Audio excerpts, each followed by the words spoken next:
diamonds, I'm in black and yellow, black and yellow, black and yellow, black and yellow. Black stripe, yellow paint. Them niggas scared of it, but them hoes ain't. Soon as I hit the club, look at them hoes' face. Hit the pedal once, make the floor shake. Sway inside, my engine roaring. It's the big boy, you know what I paid for it. And I got the pedal to the metal. Got you niggas checking game, I'm ballin' out on every level. Hear them haters talk, but there's nothing you could tell them. Just made $1 million, got another million on my schedule. No love for them, nigga breaking hearts. No keys, push to start. Yeah, you know what it is. Everything I do, yeah, I do it big. Yeah, screaming ass nut. When I pulled off the lot, that's done. Up in my town, when you see me, you know everything. Black and yellow, black and yellow, black and yellow, black and yellow. I put it down from the whip to my diamonds. I'm in black and yellow, black and yellow, black and yellow, black and yellow. Got a call from my jeweler, this just in. And bitches love me cause I'm fucking with their best friends. Not a lesbian, but she a freak though. This ain't for one night, I'm shining all week, ho. I'm sipping Clico and rocking yellow diamonds. So many rocks up in my watch, I can't tell what the time is. Got a pocket full of big faces. Throw it up cause every nigga that I'm with tailored. Yeah, you know what it is. Everything I do, yeah, I do it big. Yeah, screaming ass nut. When I pulled off the lot, that's done. Up in my town, when you see me, you know everything. Black and yellow, black and yellow, black and yellow, black and yellow. I put it down from the whip to my diamonds. I'm in black and yellow, black and yellow, black and yellow, black and yellow. Stay high like how I'm supposed to do. That crowd underneath them clouds can't get close to you. And my car look unapproachable. Super clean, but it's super mean. She wanna fuck with them cats, smoke weed, count stacks, get fly, take trips, and that's that. Real rap, I let her get high as she want and she feel that. Convertible drop feel, 87 the top pill. Back, you know what it is. Yeah, you know what it is. Y'all already know what it is, man. If you don't, you should by now. I'm town when you see me, you know everything. Black and yellow, black and yellow, black and yellow, black and yellow. I put it down, Taylor gang. My diamonds, I'm in black and yellow, black and yellow, black and yellow, black and yellow. Yeah, you know what it is. Everything I do, yeah, I do it big. Yeah, screaming ass nut. When I pulled off the lot, that's done. Up in my town, when you see me, you know everything. Black and yellow, black and yellow, black and yellow, black and yellow. I put it down from the whip to my diamonds. I'm in black and yellow, black and yellow, black and yellow, black and yellow.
Looking for a cost-effective way to help increase your company's bottom line?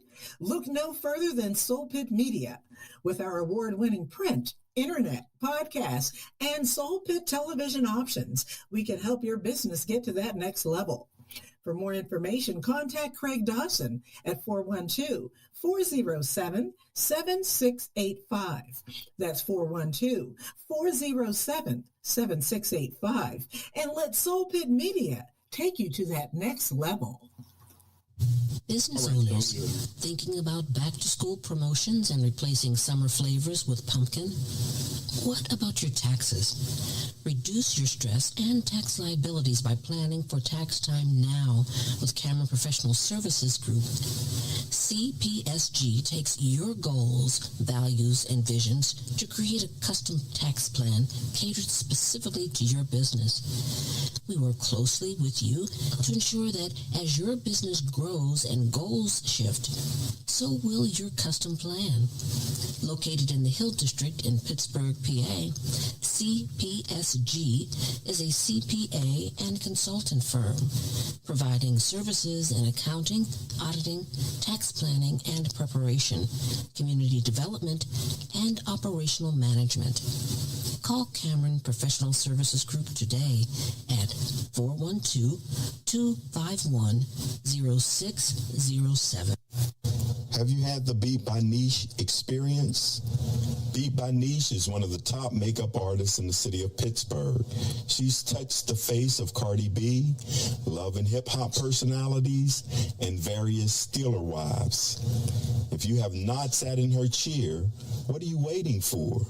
Visit beatbyniche.com to schedule your special makeover for all occasions: weddings, graduations, proms, photo ops, and more. Visit beatbyniche.com and experience the touch of excellence.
Looking for a cost-effective way to help increase your company's bottom line?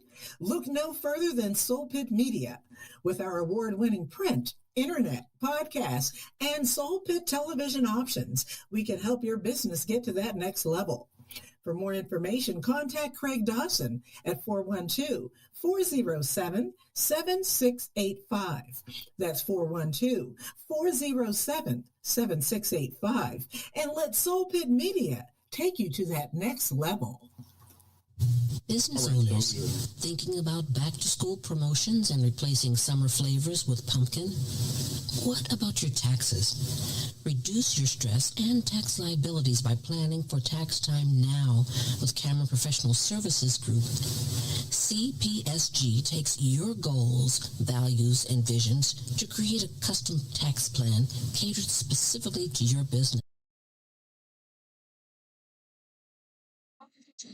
Okay, we are back. Let's just do a quick test and see if we are back. Luther. All right. Let's just see if we're back really quick. I have it pulled up right now. And And it does not sound like we are back, so let's go back to commercial. Sorry. All right. Sorry, guys. We'll be right back. We work closely with you to ensure that as your I don't know what the hell. business grows and goals shift, so will your custom plan. Located in the Hill District in Pittsburgh, PA, CP.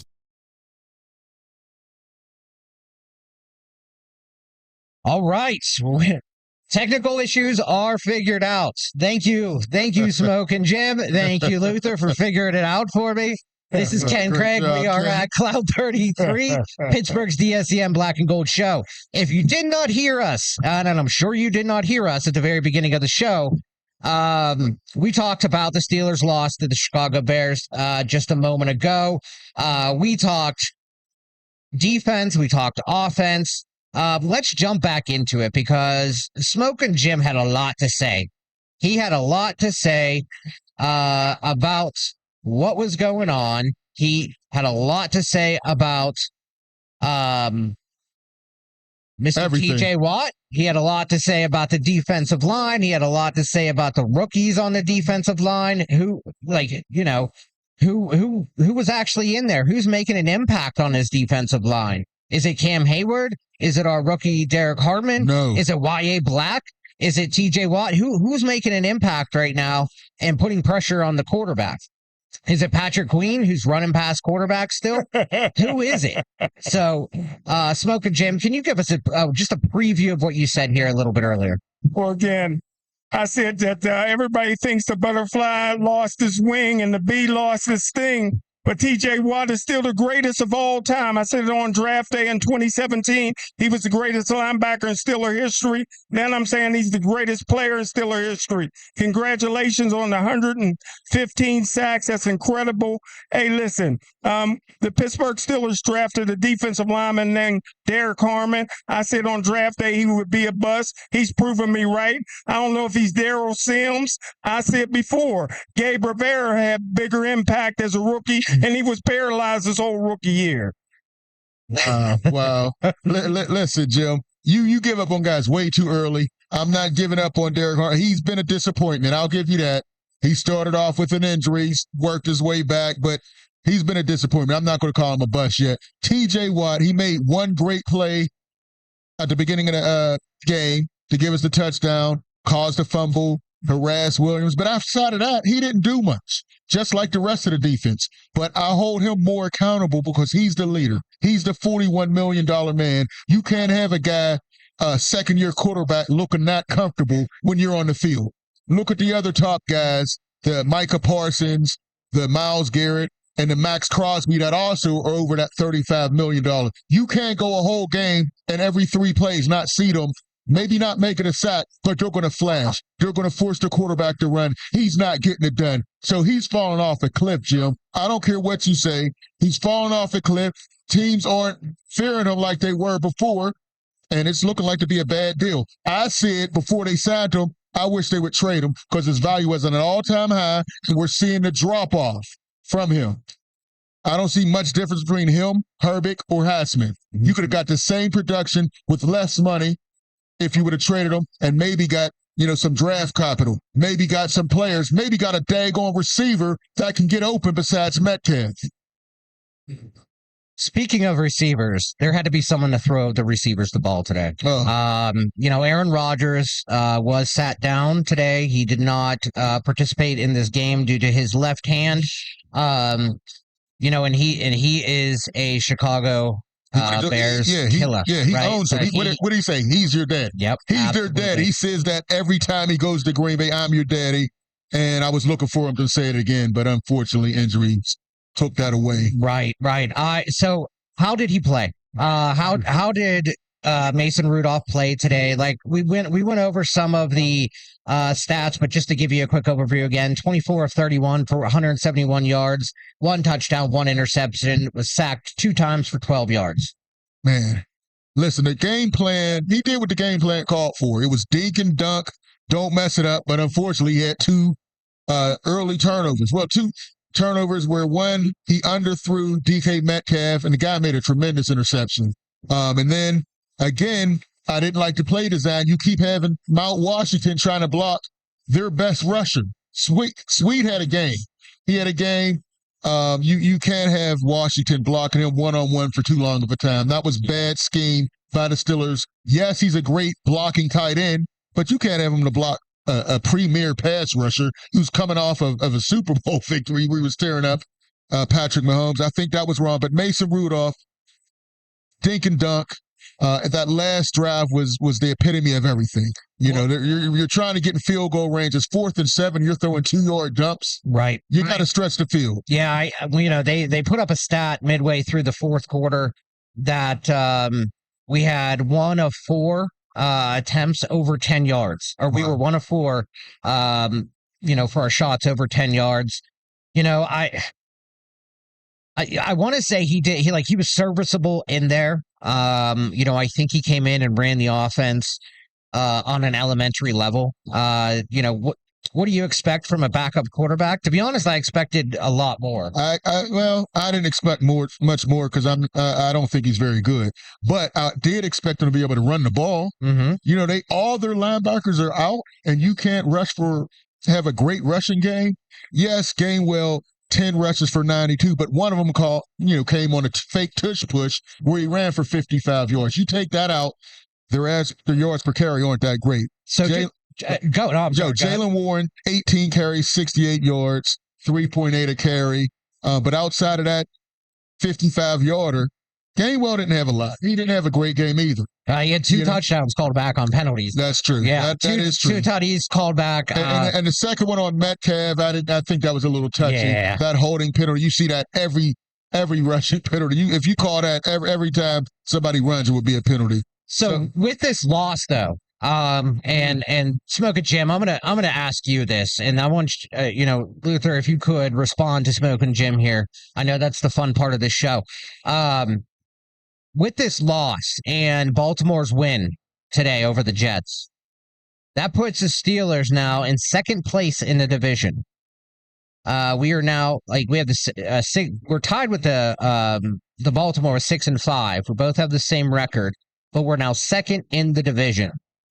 What does that say? We had the division, by multiple games. We were ahead by multiple games at a midpoint, earlier in the season. Now we're in second place. What happened? Well, I'm glad Luther gave me a second to get my opinion in. I never seen a guy so in love with his own voice. But hey, listen. I thought Mason Rudolph played a good game for a backup quarterback. I kept saying on some of those throws that George Pickens would have caught those down around the sideline. He was missing George Pickens and James Washington, his teammate from Oklahoma State. But listen, Pittsburgh Steelers not as good as the Baltimore Ravens. I said before the season, this soft and cheesy defense, Derek Henry may run for 300 yards and break the NFL record against the Pittsburgh Steelers if they don't show up to run. The Baltimore Ravens are the better team. The Steelers played today with a backup quarterback. You want to talk about Washington as far as a great blocker. It was so loud in Soldier Stadium that the defensive players was able to get that quick first step. And that's what happened. A lot of times the Steelers blockers couldn't get out of the blocks because they couldn't hear the snap count. Probably was going by a silent snap count. So listen, like fine wine, I'm looking for number 9. That's what I'm looking for. That's my goal, is 9 wins a season. Somehow, some way, Mike Tomlin get it done and get a wild card berth. Well, we're at 6-5 right now. Okay. So we play Buffalo next week. Right. At home. That's a loss. We play the Ravens at Baltimore after that game. Ooh. Then we play the Dolphins at home. Then we play the Lions on the road. Then the Browns, then the Ravens. So we have an absolute killer of a schedule. Yes, this is going to be brutal. And if this team continues to play like this, where are we going? Can we even, slide into the playoffs? Or are we even talking about playoffs? Or are we just talking about must-win games the rest of the season?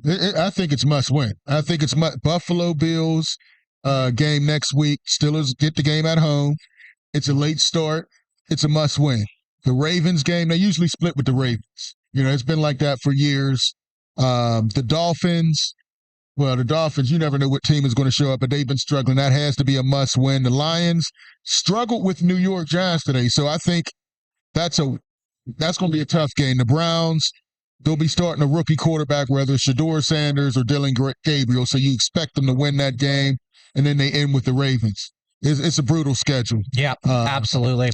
This was kind of a must-win game. I said that last week, and it's a shame that Mason Rudolph had to start and A-Rod was on the bench. He's good, when you can come off the bullpen and play, but when you see him a full game, you see his limitations, and that's what we saw today. So unless Cardi B takes Josh Allen out of Buffalo when she did that last receiver, they ain't gonna beat Buffalo. Pittsburgh Steelers can't beat Buffalo. What? Where did Cardi B come from? You just wanted to say Cardi B. Yeah, Cardi B. You were looking at a Cardi B video before. Her fiance is the Stephon Diggs. Stephon Diggs. Yeah. He's at New England now. Yeah, but to take Josh Allen out of there. I think Smokin Jim just learned who Cardi B is. Right. Yeah, I sure did. You saw that one video, huh, Jim? Right. And now you're a fan. So TJ Watt and Mason Rudolph talked with the media after the game. Do you guys want to listen to it? Yes, sir. All right. Let's hear Watt's excuses. All right. For his poor play. Give me 1 second here. I will get it teed up for everybody. And I'll mute us so you don't hear the background noise here at Cloud 33 because it's still a little bit of a party here. So yeah, come on out. Hang tight and let's get this up and rolling. All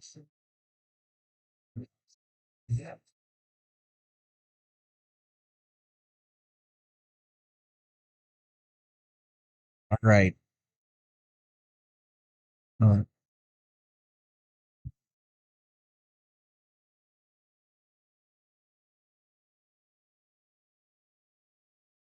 Not that screen. How about this screen? No. Not that screen.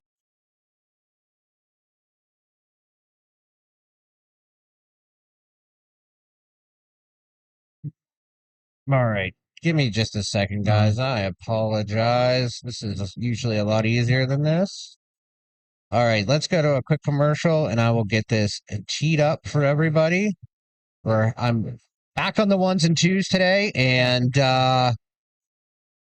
we have a whole new system in here. So give me 1 quick second and I will get it figured out for everybody. SG is a CPA and consultant firm providing services in accounting, auditing, tax planning and preparation, community development, and operational management. Call Cameron Professional Services Group today at 412-251-0607. Have you had the Beat by Niche experience?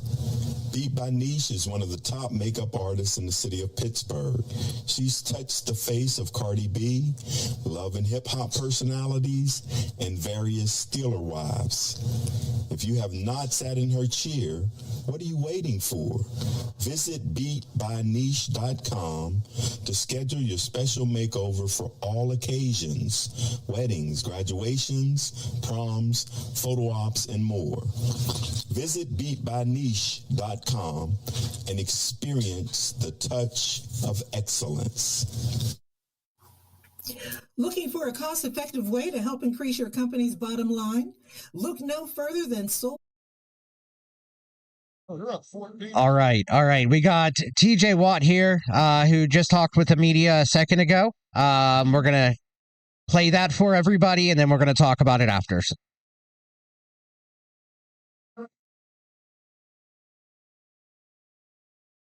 And of course, we can't hear it.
All right.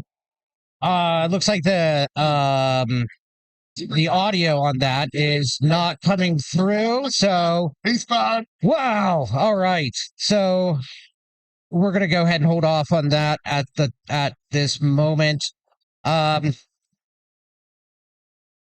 right. All right. I'm on the ones and twos. I'm struggling a little bit. So I apologize and I appreciate everyone's patience. Let's talk about the offensive side of the ball. Just really quick, while I try to get this working. What did we like? What did we see? I heard you and the owner here at Cloud 33. Yeah, talking about the offense. Eugene is fired up. He's talking about old offensive coordinators who never won anything. Todd Haley didn't win anything here. Bruce Arians, he mentioned Bruce Arians. I'm with him on that. I didn't like Arthur Smith when the Steelers brought him in. He didn't do much with Atlanta. I wasn't impressed with him at Tennessee. He lived off Derrick Henry. You know, Tannehill had a decent year that time, and he worked that into a coaching gig with Atlanta. I wasn't impressed. First couple drives, I like what they were doing with Mason Rudolph, the dinking and dunking, and it caught the Bears off track. But they didn't have anything to when the Bears adjusted to that. They still kept dinking and dunking to the point where in the third quarter they had 13 total yards in the second half at one point. So I was very disappointed in Arthur Smith for not adjusting once the Bears found out, hey, he's not going deep. He can't throw it deep. He needed to have another game plan. And the fact that the offensive line couldn't open up more rushing lanes against the Bears defense, missing three starting linebackers. Unacceptable. Arthur Smith gets a D for this game plan, maybe a D- without those first couple drives. I mean, just too conservative for me. Yep. Really? Okay. What do you think, Smokin Jim?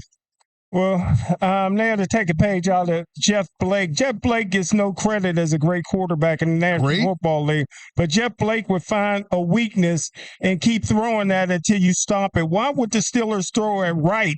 Wright is leading the National Football League in interceptions. He ate the Pittsburgh Steelers alive.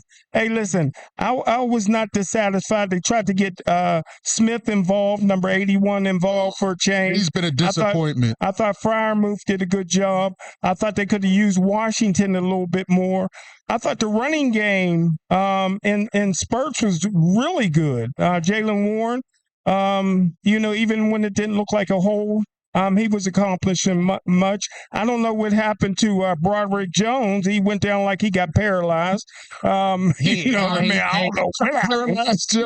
know what happened. They said that he had a stinger there. Wow. Yeah. That back stinger, that back, Jim will shut you down, Jim. Wow. Yeah.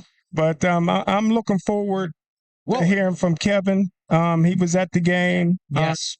You know what I mean? I hope the fans of Chicago, they take their football very seriously. I hope they didn't roll him into Milwaukee. Oh, no. But, what I mean? So I'm looking forward to – but I was not disappointed in anything but the outcome of the game. I thought this was a must-win game. I thought Ben Johnson and his coaching staff outcoached the Pittsburgh Steelers, who only got one good coach on their staff. That's Mike Tomlin. The rest of them can't even get a token interview with the Rooney Rule, even for an high school team. So this is the worst coaching staff in the history of the National Football League. So in the history, I don't know about that one. Jim. I don't know about that. Name one coach other than Arthur, what's his name? Arthur Smith. Other than Arthur Smith, Atlanta. because he keeps getting head coaching jobs because he's a billionaire. You know what I mean? I hire him too. Supposedly is a hot coaching candidate. Adam Gase. Adam Gase. He's the number one. Adam Gase, the former head coach of New York Jets, was the offensive coordinator for the Chicago Bears with Jay Cutler. There we go. Okay. There we go. Jay Cutler, the all-time leading quarterback in Chicago Bear history. Yeah, well, it looks like 32,000 yards. It looks like Caleb Williams is going to pass him soon because this year Caleb Williams the team looks good. The team actually looks there 8-3. Yeah, you got to give it to Ben Johnson. He the way even the play designs that he had. I mean. The play, the reverse to Luther Burton. I mean, you don't know what you're going to get with him. You know, At least we know you ain't giving nothing to Aaron Glenn. we ain't talking about the Jets right now. Wow. You know, everybody knew whoever took that Jets job was going to have a terrible That was a year. good job. That was a good job. It was a 5-win team. Is All that a he had good to- job? It was a 5-win All he team. had to do was No keep Aaron quarterback. Rodgers. All he had to do was keep Aaron Rodgers, and he'd have kept his job. Jim, they won 5 games with Aaron Rodgers last year. Yeah, and if he won 5 games this year, he wouldn't be getting fired at the end He's of the not season. getting fired, Jim. They traded their best 2 players. That's not going to happen, Jim. It's not going to happen. But we talk about offensive. Arthur Smith, Terrell Austin, poor jobs. Tomlin, poor job. I didn't like the punt at the end of the game, but it worked out in their favor. They got the ball back, and they did nothing. They were almost in field goal position. They couldn't get another 7 yards. And you know if Boswell gets a chance, he's going to make it. Yeah, So- that was what was that third down play with DK running Metcalf. that. It was a 4-yard route. I was actually going to say less than that. might have It been looked less than like a that. 2 to 3 yard Yeah, slant. And that was after they ran another 3-yard play. Right. I mean, it's ridiculous how they're afraid to let this man go down the field. Which, you know, he had an interception at the very first series when he underthrew DK Metcalf. So, I don't know. It's just bad. Hopefully, Aaron Rodgers can get back on the field against Buffalo. It's been 2 weeks. Hopefully, that wrist is healed enough and he can play. Well, just last week you were saying that that Mason Rudolph should be the quarterback. You flip-flop. No, listen. You got to work at a pancake place because you keep flip-flopping. Last week you said Mason Rudolph. Now you're saying Aaron Rodgers. Well, When Aaron is it? Rodgers was hurt. Aaron Rodgers was hurt. What I'm saying is the game plan for Mason is not going to win any games. Your quarterback has to throw for at least 200 yards. There's not many games where a quarterback throws for less than 180 and the team wins. It just doesn't happen in this day and age. And when he's so, you know, everything was short, dinking and dump. It's not fun to watch. The defense doesn't have to worry about you going deep. Mr. Butterworth. Listen, DK Metcalf had 8 targets, 5 catches for 22 yards. 22 yards. Yeah. DJ Moore had more on that in 1 catch, the touchdown catch. And I have the Coach Tomlin post-game press conference up here. I'm going to hit play and see if we can get some audio from this. And if not, we'll come right back to the conversation. So let's see if we can get some audio.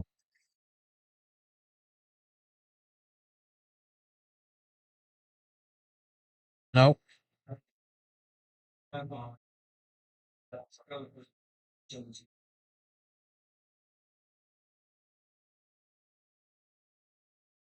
Nope, we do not have audio, so I do apologize about that. All right, I'll keep working on it, guys. So, not sure what's happening right now. Technology. Man. Yeah. Technology. You never know when it's going to work or when it's going to go out. Right. And unfortunately, Kevin's in Chicago, as we know. Chi-town. Yeah, and so hopefully he'll be calling in here pretty soon. So he wasn't here to set up, right? Oh, right, so right. he gave me all the responsibility to set up, and it looks like I did not do a great job today, which is okay. We'll get through it. We'll As talk long as they about can it. hear us, kid. Yeah, we'll talk. That's all that matters. That's all that right? matters, That is you know? all that matters. We can make up our own Tomlinisms. We kind of know what he's going to say. Well, in reality, We weren't sound in all 3 phases of our game. Right. That's kind of where I was going with it. We can kind of tell you what was said. In terms of around the NFL, okay, so there are some games that are going to impact us today. Around the NFL, obviously, we just talked about the Ravens. Ravens and Jets played today. Ravens won 23-10. So the Ravens jumped us in the AFC North standings. The Chiefs came back on the Colts in overtime and won. They were ahead. Yeah. I mean, Colts continue to fumble. They're Yep. fumbling. They had a big lead on almost every team. yeah. Now with all these losses, And they were ahead. I think it was like 20-9 at one point. Yeah, Colts are who we thought they were. Yeah, they threw 2 first-round picks at Sauce Gardner, and they can't shut down. Yeah. That was I knew that was a bad trade. Oh. I mean, That's a bad trade, Jim. What the Green Bay Packers did for Micah Parsons was a great trade. Sauce Gardner, two first rounders for him. Yeah, that's fool's gold. What do you think? You agree with that, Jim, right? Well, I don't believe in trades like that. I don't believe in getting rid of, mortgaging your future. But the guys that came out the best is the Dallas Cowboys. They got two all-pro defensive linemen right now. They got two first-round draft choices. Their future, that's the Herschel Walker trade. Their future is looking bright. Their future's looking like they have the worst defense in the league. But Green Bay right now don't have any draft picks moving forward. They have a chance to win. They have a chance to win a Super Bowl. And Parsons has got 15 tackles on the season. He's not going to be happy in Green Bay. He looks like sacks. the werewolf. He ain't got a haircut because there ain't no black barbershops in Green Bay. Got to go to Milwaukee. I do when I see him. He look like the werewolf. Take off your hat. You care about? Take off your hat. You got a hat and a do-rag. You're talking about somebody's haircut. Listen, Micah Parsons. I love it. Micah Parsons is a great trade. I mean, he got went from an average defense. He got less sacks than TJ Watt. He got 9 sacks. You're wrong. He got 9. He had another one. He leads the league in He pressures. got another one today? Yes, 9. Wow. 9. I can't wait for it to get cold. Some sacks will slow down. Is he on pace for 22 and a half? Is he on pace for 22 and a half? Jim, only one on pace for 22 and a half. Miles Garrett is on. I wouldn't pay him $188 million. Would you? Would you pay him $188 million? If you're would you pay him $188 million? The answer is no. No, I wouldn't pay. The answer is no. So the Dallas Cowboys got the better of the trade. As I said, I wouldn't pay any defensive player $41 million. Miles Garrett, TJ Watt, Max Crosby. That's too much for a guy to make I would love to agree with you more, but then we both be wrong. So the Cowboys are currently losing 13-0 to Philadelphia right now. And George Pickens still has yet to make a definitive play, Jim. The best receiver on the field right now is A.J. Brown. Well, and then back to the around the league, Seahawks took out the Titans today, 30-24. Packers ran all over the Minnesota Vikings, 23-6. Lions took care of the Giants, 34-27. The Giants actually pulled some tricks out of their bag today. As of right now, again, we just mentioned the Eagles and Cowboys. Eagles are up 7. Oh, they took 7 now. We thought they had another touchdown. Yep. But the Falcons and Saints are currently in the first. It's 3-0 Falcons. Another toilet bowl. The Browns. Okay, this is another one that's going to impact us in the AFC North. The Browns are currently ahead of the Raiders, 14-3. Woo! And then the Jaguars and Cardinals, it's currently 10-7 Jags. 10 minutes, about 11 minutes left in the second quarter.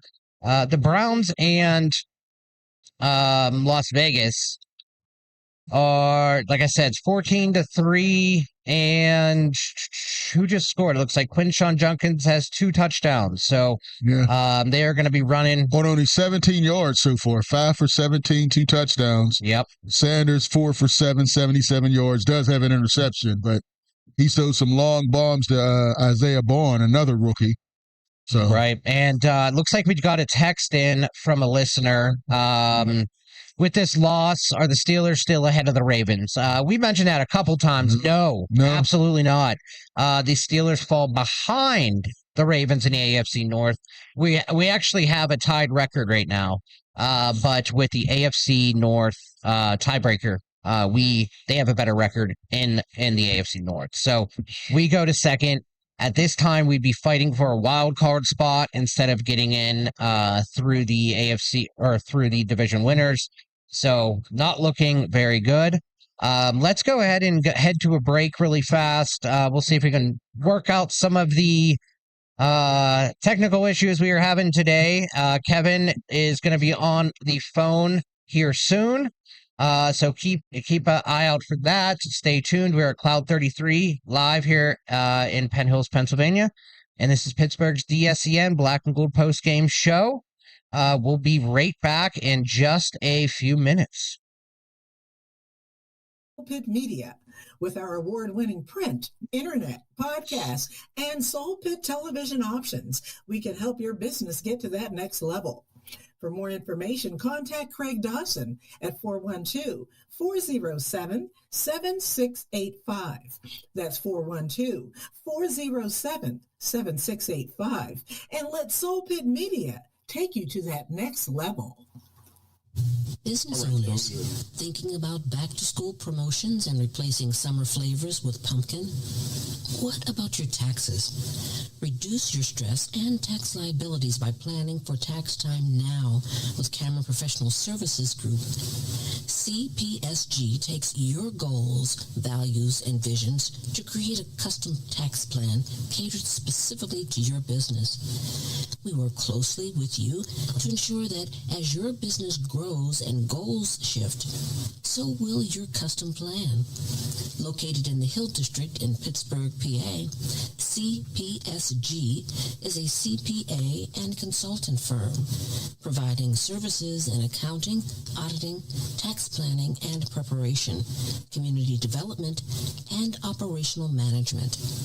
Call Cameron Professional Services Group today at 412-251-0607. Have you had the Beat by Niche experience? Beat by Niche is one of the top makeup artists in the city of Pittsburgh. She's touched the face of Cardi B, love and hip-hop personalities, and various Steeler wives. If you have not sat in her chair, what are you waiting for? Visit beatbyniche.com to schedule your special makeover for all occasions: weddings, graduations, proms, photo ops, and more.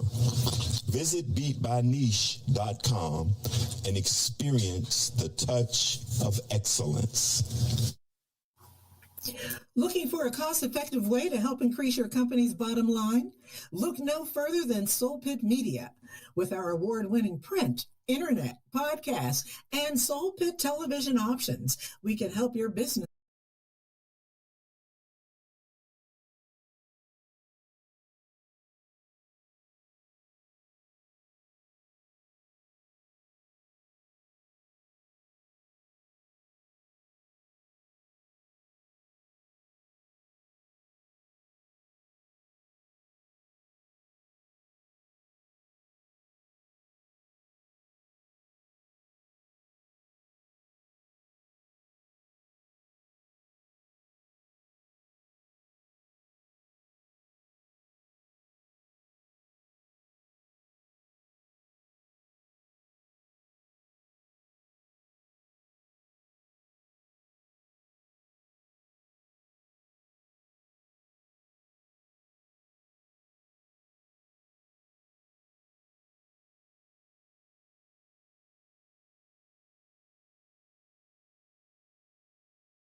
All right.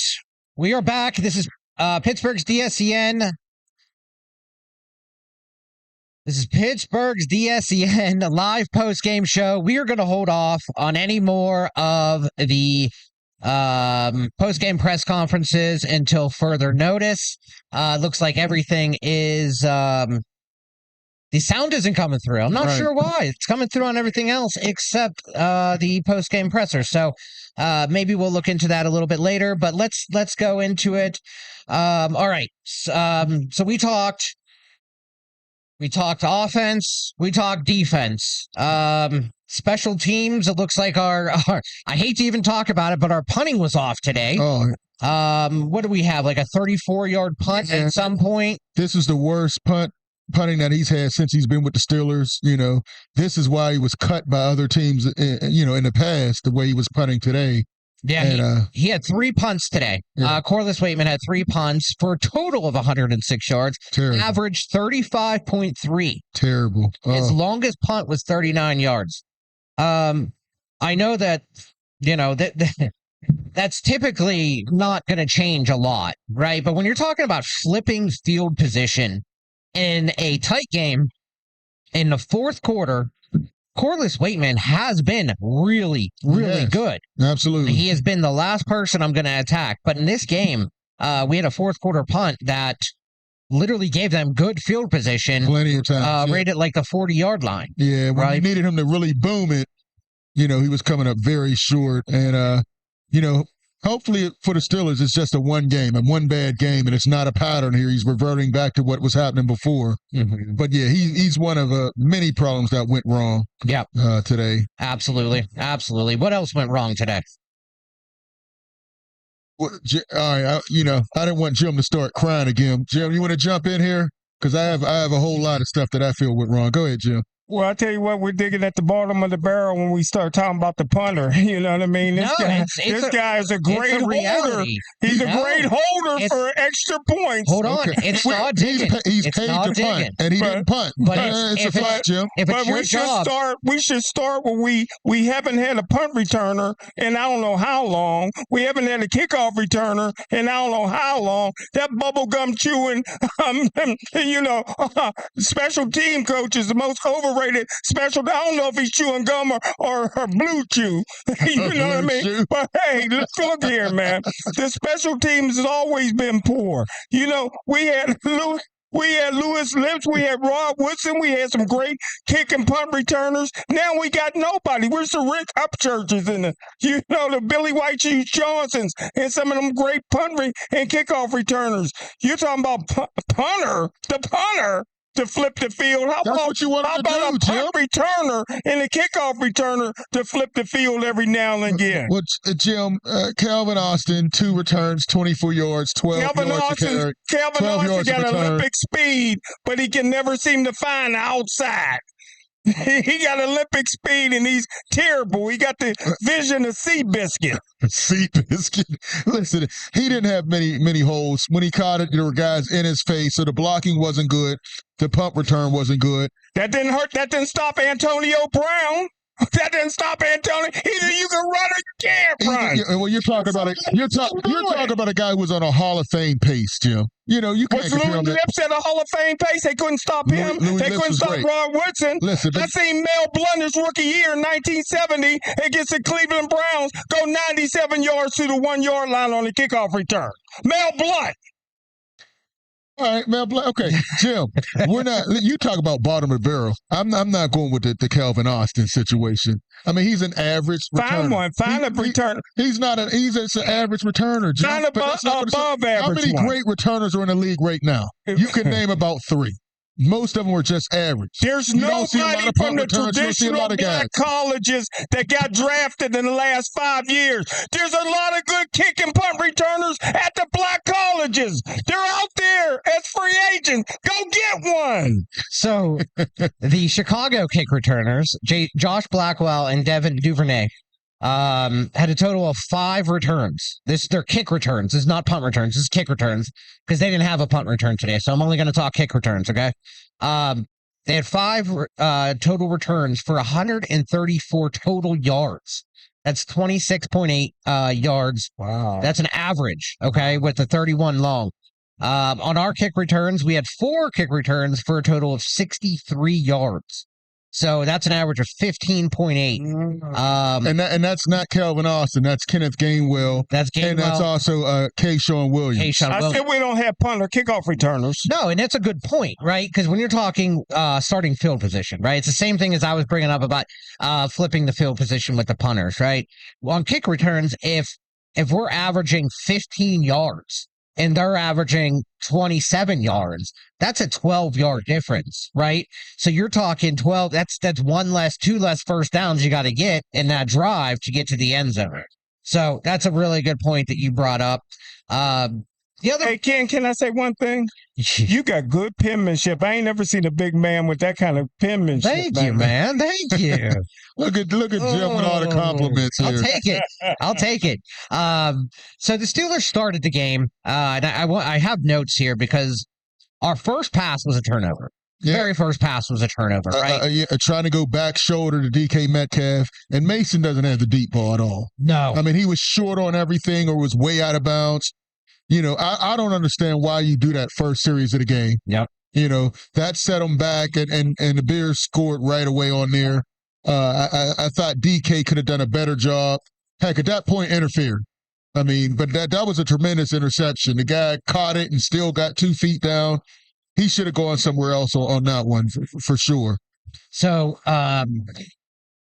through that interception, and then we followed up we came back with the longest drive that we've had since 2023. 13 plays, 95 yards, capped off with a 6-yard rush. I think it was a pass that was like sideways, right? But we'll call it a rush, right? And then, the second quarter, Steelers had a sack fumble recovery for a touchdown. Who did that? Hey, Nick TJ. Herbig. Nick Herbig, right? Other than that, hold on. Other than that, the pressure was absent today. Gone. Absolutely absent. TJ got his one big play a game and disappeared. And Herbig, one big play, disappeared. The defensive line did nothing. nothing. Nothing. Wow. And that's talk. And I'm not. Hayward didn't even have any batted passes today. I mean, you're not getting any pressure. Put your hands up. Bat some balls down. Right. And Keanu Benton had 5 tackles today. Nothing. Didn't see him anywhere else. TJ And Watt. most of them were way down the field. Correct. Yep. Derek Harmon, who is our first-round pick, was basically non-existent today with 4 tackles. Jack Sawyer, who's a rookie, he had 3 tackles. Cam Hayward. Okay, I haven't seen how many snaps he played, but I'm assuming just about 90% of the defensive snaps, right? That can be assumed. 2 tackles today. Wow. Okay, 0 pressures, but 2 tackles, 0 pressures. Okay, Nick Herbig, 2 tackles, of course a touchdown, so you got to give him a little bit there, right? But Jalen Ramsey and Kyle Duggar, what is that telling you? That Jalen Ramsey and Kyle Duggar are the leading tackles. Yeah. We're the linebackers. Where's the defensive line? The linebackers, Patrick Queen, we saw him missing tackles again. And Peyton Wilson, I'm tired of the Harrison linebacker experiment. You don't like it? I don't like it. I don't like it because he's not that great against the run. He may be a little better against the run than Peyton Wilson, but Peyton Wilson, you got to develop this guy to see if he's going to be a linebacker in the future. No, he's not great against the run, but you're not getting that much production, with Harrison. And they're just like a good offensive coordinator like Ben Johnson, putting them in coverage and throwing at him. So you don't like his 3 tackles today? 3 tackles too many. 3 plays he's on the field. And he was on there so much. That's right. Don't take those plays away from Peyton Wilson. Yeah, he got to develop. I'm really interested to see when the snap counts come out. I want to see how many snap counts he was in. Typically they'll be out tomorrow, so we'll be able to update it on our Tuesday I think show. It was probably about half and half. Yeah, but he was in for more run plays. He's always in for more run plays. So he should have more tackles than Peyton Wilson. Peyton Wilson had 4 total tackles. But he wasn't in. He was in mostly passing downs. Yep. And I need to give a shout out, not to the Browns or to the Bears. I'm sorry, not to the Bears, but to local guy who on 4th down to end the game tipped or blocked a pass block, right? Basically, jumped up and batted the ball away to end the game. Was Jaquan Brister. Where is he from? Gateway. Gateway. Yeah. Say it loud and proud. It's a Gateway Gator. And the Penn State new head coach from there? Yep. Absolutely. Yeah. Absolutely. Terry Smith and Jaquan Brister's a Penn State alum as well, and a Gateway, which is here in Monroeville in Pennsylvania, just down the road. Jaquan Brister's their safety. I think he's a strong safety. Big hitter, but came up off the right side and just blocked Mason Rudolph's pass to end the game. Yeah. I wonder if they're still looking for his grandfather. He disappeared in '66 when he played for the Pittsburgh Pipers and won the world championship. Went to Africa and never came back. Don't give up the hope. Don't give up the hope. Keep looking. Jim, I don't know where that story's going, Jim. Wow. I mean, is that he was true? A legendary basketball player, disappeared, man. And he really went to Africa? Went to Africa after they won the world championship. I know one of his grandfathers. He's still here in Pittsburgh, Jim. He's not a Brisker, though. He's not a Brisker. I'm talking about Brisker. All right, Jim. Smoking. I don't know if that's true news or fake news. Jim is full of both, so I don't know which one he's doing. Yes, pick and choose as you like. Pick and choose as you like. But I think that we need to continue this conversation about the the amount of tackles, Jalen Ramsey had nine tackles. Kyle Duggar with 6 tackles today. That means they're getting way too further. Like they're getting down the field, right? Too many levels. You're getting past too many levels there. You know, and you know, we gave up 239 receiving yards and only 99 yards on the ground, which, you know, with DeAndre Swift, Caleb Williams, and Kyle Mononge, that's actually, I'm happy. Yeah, they shut down the run game. But 239 yards, you know, and 3 touchdowns through the air. I don't know what we need to improve as a team. I don't know if this year we can improve it. Well, how about the pass rush? This was supposed to be the historic year with this defense, and the only reason I'm bringing it up is because it was said in the preseason. Coaches do not say this is going to be a historic defense. This is going to shut down the Cincinnati Bengals. This is going to shut down this team, and then come out and show this kind of brand on the field. You cannot do that. Absolutely. I don't like the scheme. I don't like, and again, there were so many holes in this defense. You think about it, Caleb Williams missed a lot of open guys. Yeah. He was behind guys, he was in front, but there were guys open all over the field. Yeah. So yeah, it's definitely disgusting. But what I was going to say, and this goes to Smokin Jim, the reason this defense is so poor, the quarterback has all day to throw back there, and then, you know, receivers are still open. I'd rather put a lot of heat on if the guys are going to be open anyway. But I need TJ Watt to show up. You can't be this late in the season, sit with 6, maybe 7 sacks on the season. That's unacceptable. Nick Herbig plays half the season, and he has 6.5 sacks. Highsmith, you know, he's street clothes. He's always injured, it seems. Yeah, you know, he's been out 2 weeks. I thought he would have a chance to play. I think they really could have used him a little bit. This game. You get double-digit sacks, that's a great year. You get double-digit sacks, that's a great year. A lot of guys get double. No, they don't. No, they don't. You get double-digit sacks, that's a great year. Are you talking for a team or a player? A player. Yeah, a player. Yeah, double-digit sacks. Double-digit sacks is good, but if you look at it, a lot of guys are getting that, and they're not getting $41 million. There's been plenty of years where Aaron Donald, the greatest of all time, only had 8 sacks in the season. It's a different position. Well, so is Myles Garrett, but you keep throwing Myles Garrett in my face. Myles Garrett and TJ Watt don't play the same position. 15 sacks. Nobody compared Joe Green to Jack Ham. Nobody compared LT to Bruce Smith. So you guys keep throwing Myles Garrett in my face. He don't play the same position. It's TJ Watt. Pass rusher, Jim. That's what it is. Who would you take at this point? More than any pancake I've been saying it the whole time. TJ Watt needs to have more production. He can't disappear for games at a time. It's double digits good sacks. You can't disappear. You can get double-digit sacks. You get 4 in one game, 4 in another, and 2. Jim, I need constant pressure by a guy getting $41 million. He's the second fastest guy in the history of football to get to 100. What have you done for me lately, Jim? He's not getting it done. He's not getting it done, Jim, and you can't say he is. Well, right now he's probably getting a statue built out front of the stadium, just like Ray Lewis What does. have you done for me lately, Jim? What have you done for me lately? Nobody on that defense is earning their money right now. They are all disappointing right now, Jim. Not just TJ Watt, but because he's getting the most, I give him the most heat. Well, and here's where I'll come in, because is TJ Watt making the plays right now? No, he's not. However, if he's taking 3 defenders, he's not taking 3. So let's say 2. Let's say 2, okay? Because I agree, he's probably taking 2, right?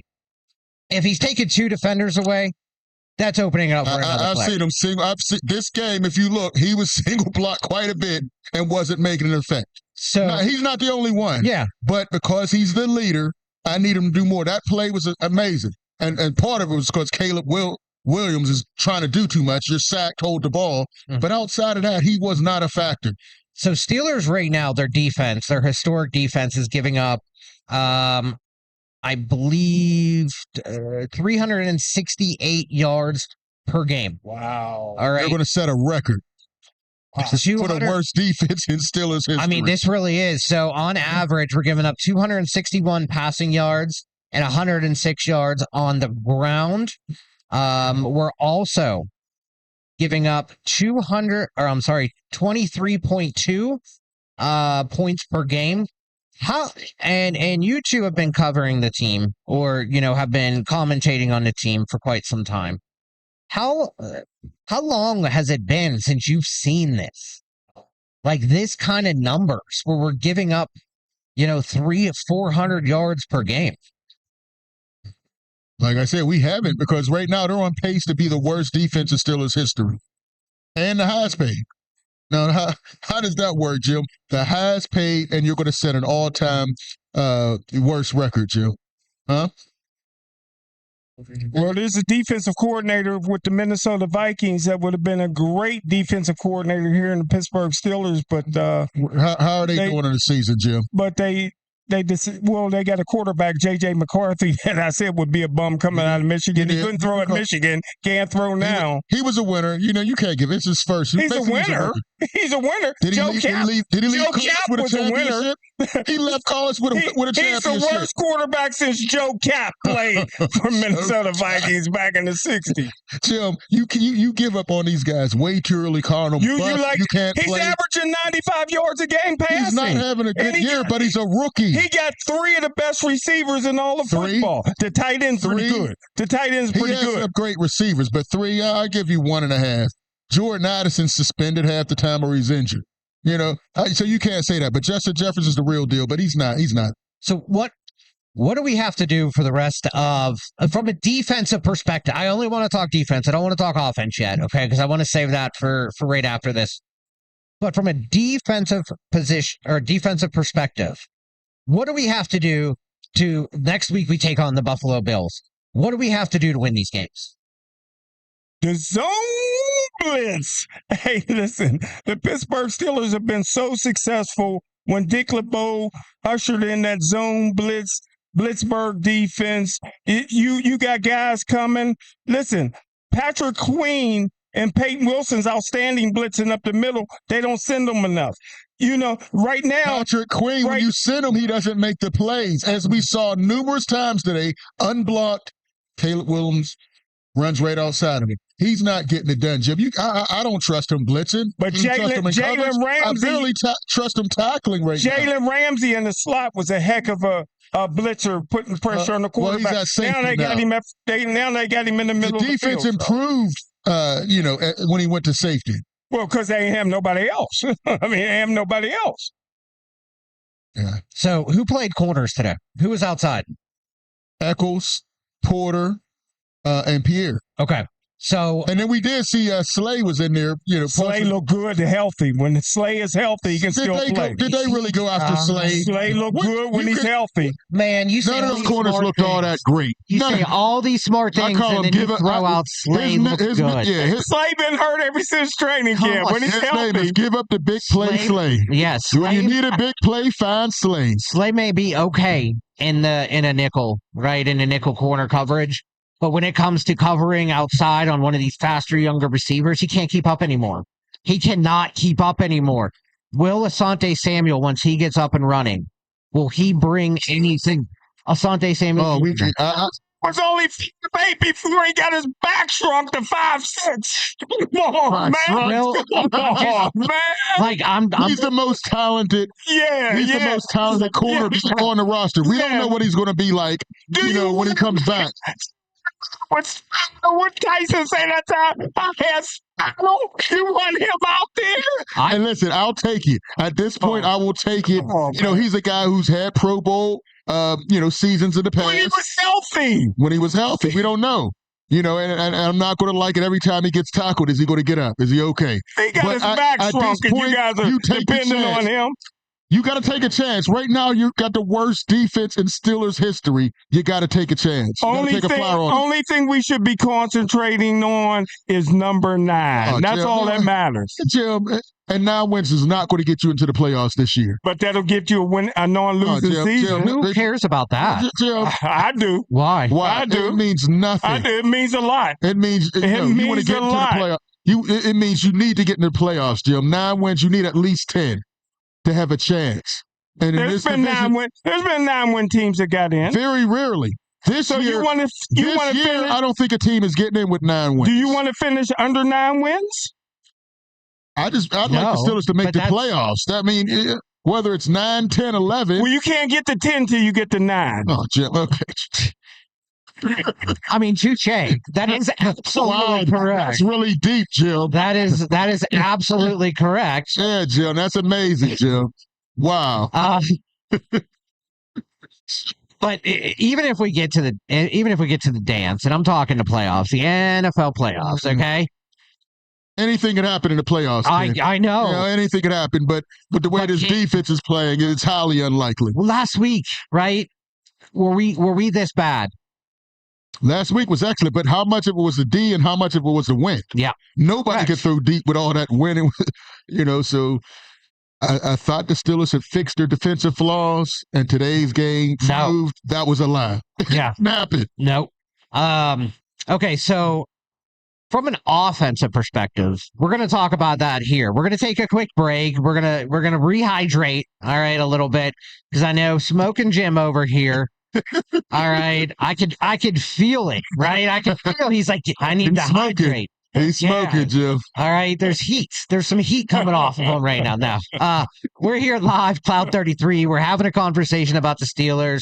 This is the first time we've been live on our post-game show, and the Steelers have lost. All right, so we're just talking about the Steelers, where they're at, kind of the state of the state, offense, defense, what looks good, what doesn't. And kind of the rest of the season. We have a gauntlet. We're walking into a gauntlet. So stay tuned. Again, we're live, Cloud 33. We will be right back after these messages. Stay tuned. Let's get to that next level.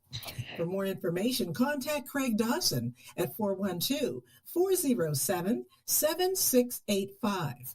That's 412-407-7685. And let Soul Pit Media take you to that next level. Business owners thinking about back-to-school promotions and replacing summer flavors with pumpkin? What about your taxes? Reduce your stress and tax liabilities by planning for tax time now with Cameron Professional Services Group. CPSG takes your goals, values, and visions to create a custom tax plan catered specifically to your business. We work closely with you to ensure that as your business grows and goals shift, so will your custom plan. Located in the Hill District in Pittsburgh, PA, CPSG is a CPA and consultant firm, providing services in accounting, auditing, tax planning and preparation, community development, and operational management. Call Cameron Professional Services Group today at 412-251-0607. Have you had the Beat by Niche experience? Beat by Niche is one of the top makeup artists in the city of Pittsburgh. She's touched the face of Cardi B, love and hip-hop personalities, and various Steeler wives. If you have not sat in her chair, what are you waiting for? Visit beatbyniche.com to schedule your special makeover for all occasions, weddings, graduations, proms, photo ops, and more. Visit beatbyniche.com and experience the touch of excellence. Looking for a cost-effective way to help increase your company's bottom line? Look no further than Soul Pit Media. With our award-winning print, internet, podcast, and Soul Pit television options, we can help your business get to that next level. For more information, contact Craig Dawson at 412-407-7685. That's 412-407-7685. And let Soul Pit Media take you to that next level. Business owners thinking about back-to-school promotions and replacing summer flavors with pumpkin? What about your taxes? Reduce your stress and tax liabilities by planning for tax time now with Cameron Professional Services Group. CPSG takes your goals, values, and visions to create a custom tax plan catered specifically to your business. We work closely with you to ensure that as your business grows and goals shift, so will your custom plan. Located in the Hill District in Pittsburgh, PA, CPSG is a CPA and consultant firm providing services in accounting, auditing, tax planning and preparation, community development, and operational management. Call Cameron Professional Services Group today at 412-251-0607. Have you had the Beat by Niche experience? Beat by Niche is one of the top makeup artists in the city of Pittsburgh. She's touched the face of Cardi B, love and hip hop personalities. You know, I thought it was a hard-fought game. Certainly got to compliment Coach Johnson and the Bears, man, on a winning performance. Like I just told the team, man, it's tight when it's good on good, particularly when you're in a hostile environment.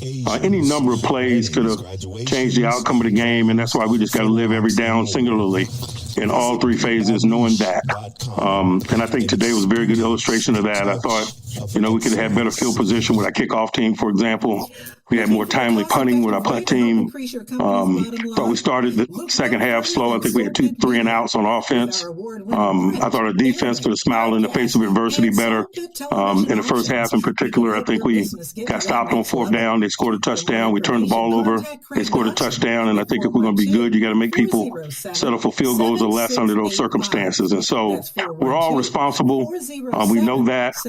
That game is an illustration of that. It's just tight when it's good on good. And we didn't make enough plays and enough sequences, as I mentioned, to be successful. DK had an ankle. You saw him go back in. Joey Porter's got a hip flexor. He wasn't able to return. Broderick Jones had stingers, I think. I don't have any further description of that. I think he'll be examined for further information. Questions? Decision to not get spared or to be ready by next. I anticipate him being ready for next week. It was a prudent decision to make. Certainly it wasn't a fluid week for him. It was a fluid week for Mason in terms of reps and so forth. And so I think it'll be in our rear view as we move forward. I'm hopeful of that. Ready to play today? Aaron always wants to play. Mike, did you make that decision this morning? Yesterday. Why do you have a chance to go up 10 in the first half? Why did you want to go 4 and off 4th and 11? Because if you can't make it on 4th down and 1, man, oftentimes you don't deserve to win. What are some of the factors that next week different for Aaron? This just the snaps, the amount of the player physically. Certainly, just on the surface level, the amount he will be able to work next week. Like overall, your thoughts on Mason's performance? I thought he was game. He always is. He made plays for us, particularly in the 4th quarter. But as a collective, him included, we didn't do enough to win. Mason's play dictate whether or not Rodgers starts next week? I'll talk to you guys about next week. Next week, I'm here to analyze what just transpired. Did you debate on going for it on 4th down with 2 minutes left in the game? I did not. I was holding all 3, and as you can see, we got the ball back. And Mike, what made the middle of the field so tough to defend against Chicago for a number of those series? I thought they just did a nice job, man. You got to give those guys credit. There's some time and inside breaking routes, man. The quarterback was highly accurate on play pass, turning his back to the defense and coming up and throwing. And sometimes you got to give credit to the opponent, and I certainly do in this instance. What went into James Pierre starting over Slay? Again, he got a quality week's work. When you're going into tough competitive circumstances, sometimes you base decisions on preparation and who gets the looks. And certainly, as we mentioned and talked about over the last several weeks, James Pierre has been playing well. We'll see what holds for next week. Mike, if you had a timeout that lasted play, would you have thought about dropping balls were out there? But since it was, I'm not into the hypothetical world. Mike, what made Caleb Williams so tough to stop today? The same thing that makes him tough to stop every week. He's done a nice job of extended plays without a whole lot of negativity. He's highly accurate, man. He spreads the ball around to a lot of people. He's a good player. Defense on quick changes and come up with a big play. What are you treating with that too? And is that an area that you guys folks on? As I mentioned, they made some plays. All right. Thanks, guys.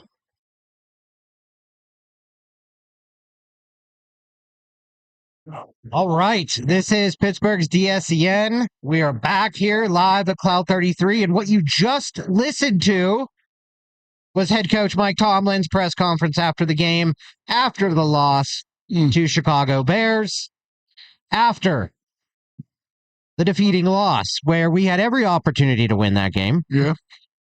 We had every chance, including in the fourth quarter, to win that game, to put that game away, but we kept giving it up.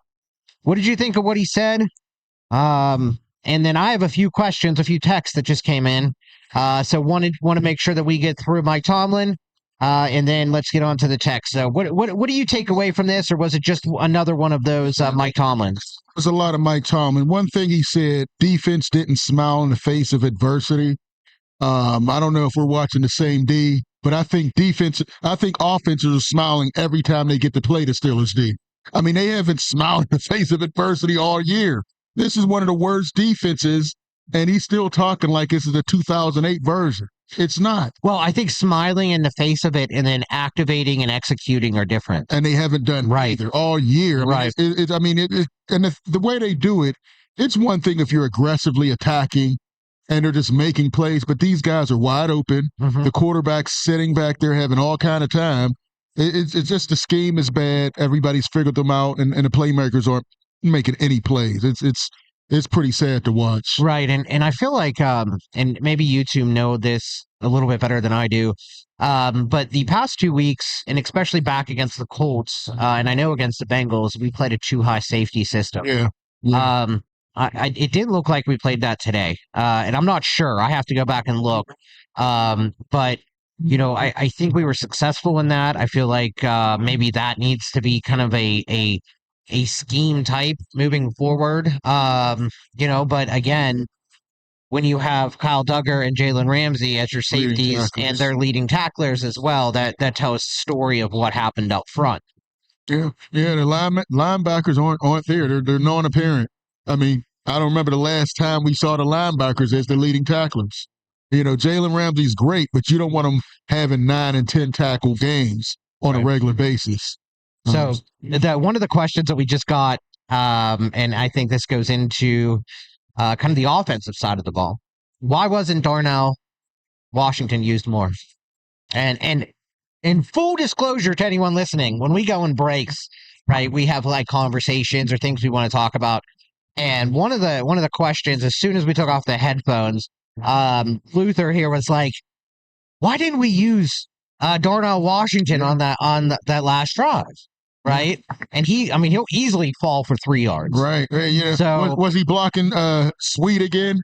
Or did they have him blocking? I mean, I didn't understand the whole offensive concept of having Mount Washington, our most destructive runners, blocking their best pass rusher on a regular basis. He gave up 2 sacks, but it's Sweet. We saw what he did in the Super Bowl. Bad scheme, had him blocking too much. He's a great blocking tight end, but you can't have him lined up on the best defensive player on their team. I didn't like that at all, but you're right. Washington was not used enough, wasn't targeted enough. They had him blocking way too much. Yeah, and it might have been at the end because Broderick Jones was out. Yeah. But I hate to say it, like, one, we need to get rid of the ball fast. And if Broderick Jones is out, I mean, he's good, but he's not he's not a game changer in my opinion, right? He's been doing all right, but stack that side of the ball then, right? Add an extra lineman out there, or something, right? But we need to get our playmakers the ball. And I think Jonnu Smith again. I think he's playing way too much. I think Freiermuth's snaps have been cut down drastically, and I think it's hurt the offense a lot. He's not the blocker. He's not the best blocker. But you got to have him on the field. He catches everything. He catches touchdowns. He runs great routes. And the fact that his snaps have been cut down so bad since Jonnu Smith got there, I'm not cool with that. I think that's a bad scheme. I don't agree with him. And he's done very little for the Steelers since he's been there. And you're taking away a guy who routinely, has great games against Cincinnati, and he's everything you need as a tight end. So I'm disappointed in that all around. Now, would you rather see Jonnu Smith play more or no? Put him on the bench with Slay. Man, see, I was a huge fan of the signing. I was excited about the signing. Why? I mean, Jonnu Smith has been a all-pro tight end. He's got hands. I think he's the type of player, and this goes with anybody, right? And especially Pickens, right? Like, I think you have these receivers have to get fed the ball a little bit, right? You have to get them the ball.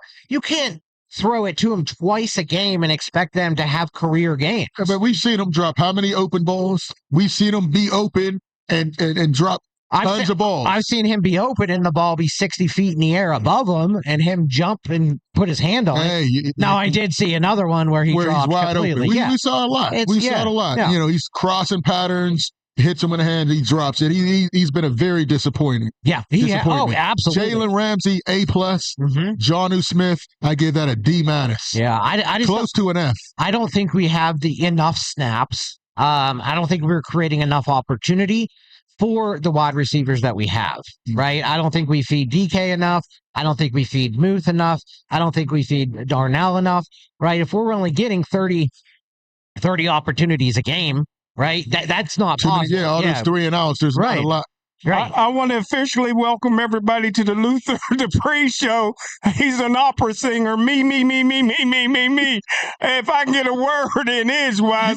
Hey, listen. Crying Jim. Last week, Mike Tomlin said he was not surprised by anything that Mount Washington did because he's seen it on film when he was at Georgia. Well, why did it take him 3.5 years to discover him? That's the problem. Hey, listen, I'm not going to knock Mike Tomlin. Mike Tomlin, not only is he one of the top 10 greatest coaches in NFL history, he's getting ready to go past Chuck Noll as the winningest coach in Steeler history. He's young enough and passionate enough to stay here long enough to break Don Schuler's record. I'm looking forward to that. 9 wins a season, go a long way towards that. But look here, I agree. He's put too many players in the doghouse over the years.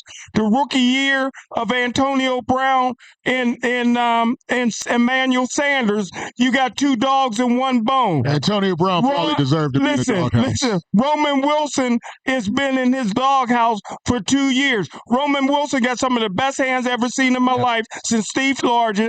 He runs some of the best patterns, and they won't throw to him. You got to, like Ken says, you got to give these receivers an opportunity. Now on the practice squad, they got a 6'5" receiver that runs a 4.3 40, and they won't play him. They've been looking for somebody like that. Even just put him on the field. Yeah. Right? You talking about MVS? Who are you talking about? MVS? Yeah, and he's the only one that looked like that. Who's been out of the league for all year. And he's the savior, He Jim? played last year. All year. We're talking 2012 season. 2025, he hasn't played all year. I'd like to see him bumped up because obviously Aaron Rodgers doesn't trust those other receivers other than DK But you don't want to see him. He's been out and healthy. But you want to see a 5'8", I said he's not the savior. who's now a 5'6" cornerback who got back and spinal injuries. You want to see him. Come on. It was a neck, Jimmy. Yes, I do want to see him. Hey, I said give him a flyer, but he's not the savior. I'd rather see his dad play than the podcast. All right, Jim. Oh, my goodness. He got it from his dad. Yeah, his dad was good. His dad was good and healthy. He had a healthy spine.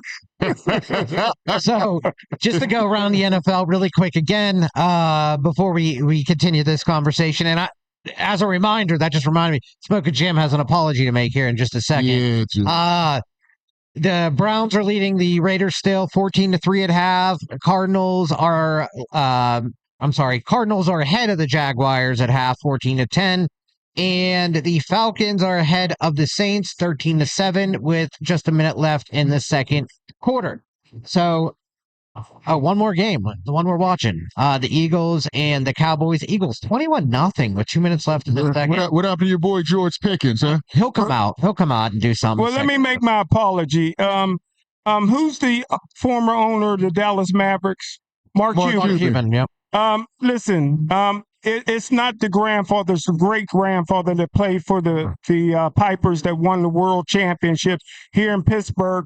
Mark Cuban, we had a 50-year celebration a few years back, and Mark Cuban paid for all the players that come back that still live in. He paid for the hotel accommodations, the airfare, and everything. I want to thank Mark Cuban for doing that.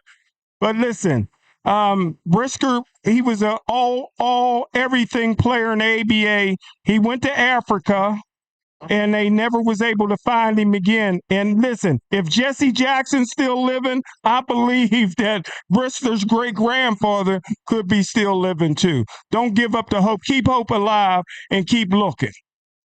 Well, thank you. Thank you. I believe Kevin here is going to be we're going to be making a connection with him in just a moment, so stay tuned for that.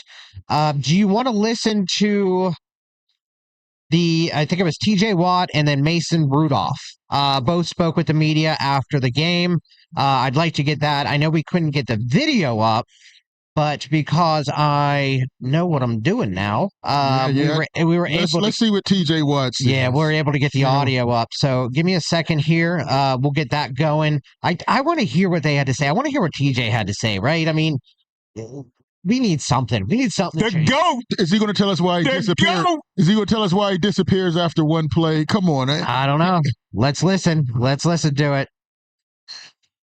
For second and long, so same story, man. Gotta get off the field. What kind of adjustments did they make in the second end? I just thought they were able to move the ball efficiently. Obviously, the one drive that sticks out is the one where they ran the ball significantly the whole drive all the way down. Shooting, I think, at the 1 or 2 yard line. So drives like that can't happen, especially in moments where you know they're going to run the football. They're loading up in big personnel groupings and continuing to run the football, and then pull the bang 8. Need to get pressure to help those guys at the back end. You guys pride yourself on making those stops after turnovers. If they got 14 points off that play, is that kind of the difference of what you see? Absolutely. That's definitely a point of emphasis to be able to help our offense and create those, to limit them to 3 points or no points or create turnovers. And anytime you're not able to do that, you're not able to support your offense. It's not a good recipe. The game with a lot of big shifts in momentum, quick changes. Do you feel like you guys handled that emotionally in the moment well enough? I mean, it didn't result in good enough play, so I don't know about the emotions, but we need to play better. Guys go up 21-14, they get a field goal before the half. It just seemed like you guys were a little bit off in the situations this year where not a lot of time left on the clock, but teams are able to take the ball down the field on you guys. I agree completely. It's not acceptable. What did you see on that play when Zach Hayes in the end zone? Just trying to make a play. We knew that he was going to try to escape to the B gaps. Really tough quarterback to get down, just trying to make a play. I know there's obviously a lot of frustration with how the game ended, but that play in particular, Rush your brother, what did that mean to you? I'll think about it later. TJ, with the Ravens winning today, the division is getting pretty tight. Does it feel like your margin for error is starting to get slimmer? Margin for error is slim every week. It's the National Football League. We have a lot of things that need to be fixed quickly. We need to be playing our best football at this stretch of the season, and we need to get better and get better quick. Thanks, sir. All right, we're going to go into Mason Rudolph here.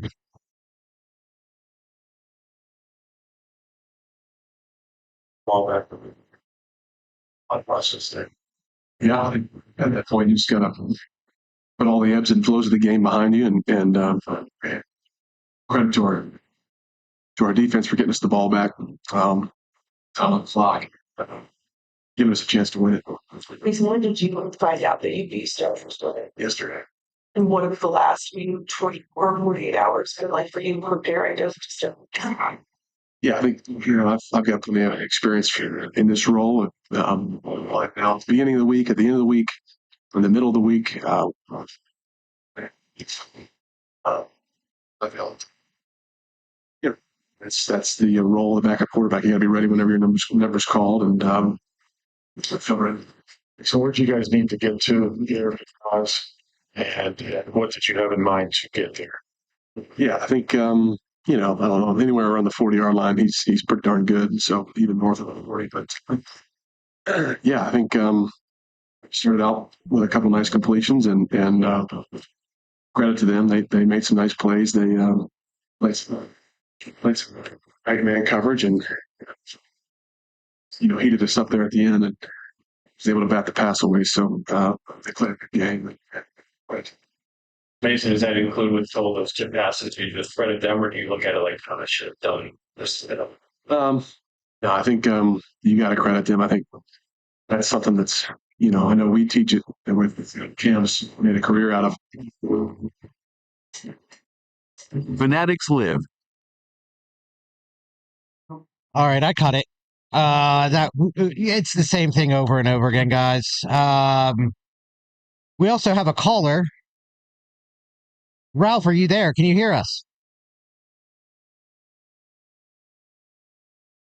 Ralph, are you there? Can you hear us? Yes, I am. How are you guys? Are you there? Yes, I am. There he is. We can hear him. We got him. We got him.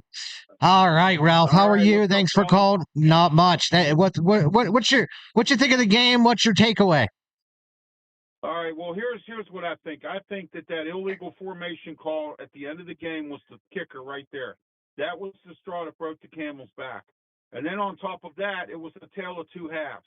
You had the first half where the Steelers dominated, and then the second half, Ben Johnson and the Bears head coach and Dennis Allen, the defensive coordinator, made adjustments to beat the Steelers, and the Steelers beat themselves. Penalties, bad play calling.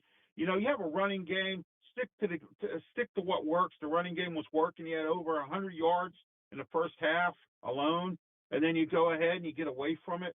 It's just been one thing after another, and this is the real kicker of them all. Here's a coach that's been a head coach for 18 years, and the clock management is still bad. It's just a lot to blame to go around here. Yeah, and so when you say the first half, we were kind of ahead, right? And watching the game, you felt a little bit more comfortable. What do you think we were doing differently that we didn't do in the second half? And then also, what adjustments did you see the Bears make? They got more aggressive in the second half on the defense. I mean, they had fourth and fifth string linebackers in there. All their top linebackers were all hurt. And how in the world do you not capitalize on that? That's the problem I had. The adjustments they made where they got more aggressive. And if you notice, when Darnell Washington caught those two passes, they gang tackled him with four guys. Last week he was running the Bengals over because they were trying to tackle him with one guy. They had four guys bringing him down. So, I mean, Dennis Allen, the defensive coordinator, outsmarted Arthur Smith in the second half with the defensive adjustments. That's what they did. Yep. Looked like DeMarco Jackson had 15 total tackles today. Amen, and this is the name I promised you I wouldn't say today. Ogbong Meka had 14 tackles today. They're that, like you were talking about, right? These are their backup linebackers.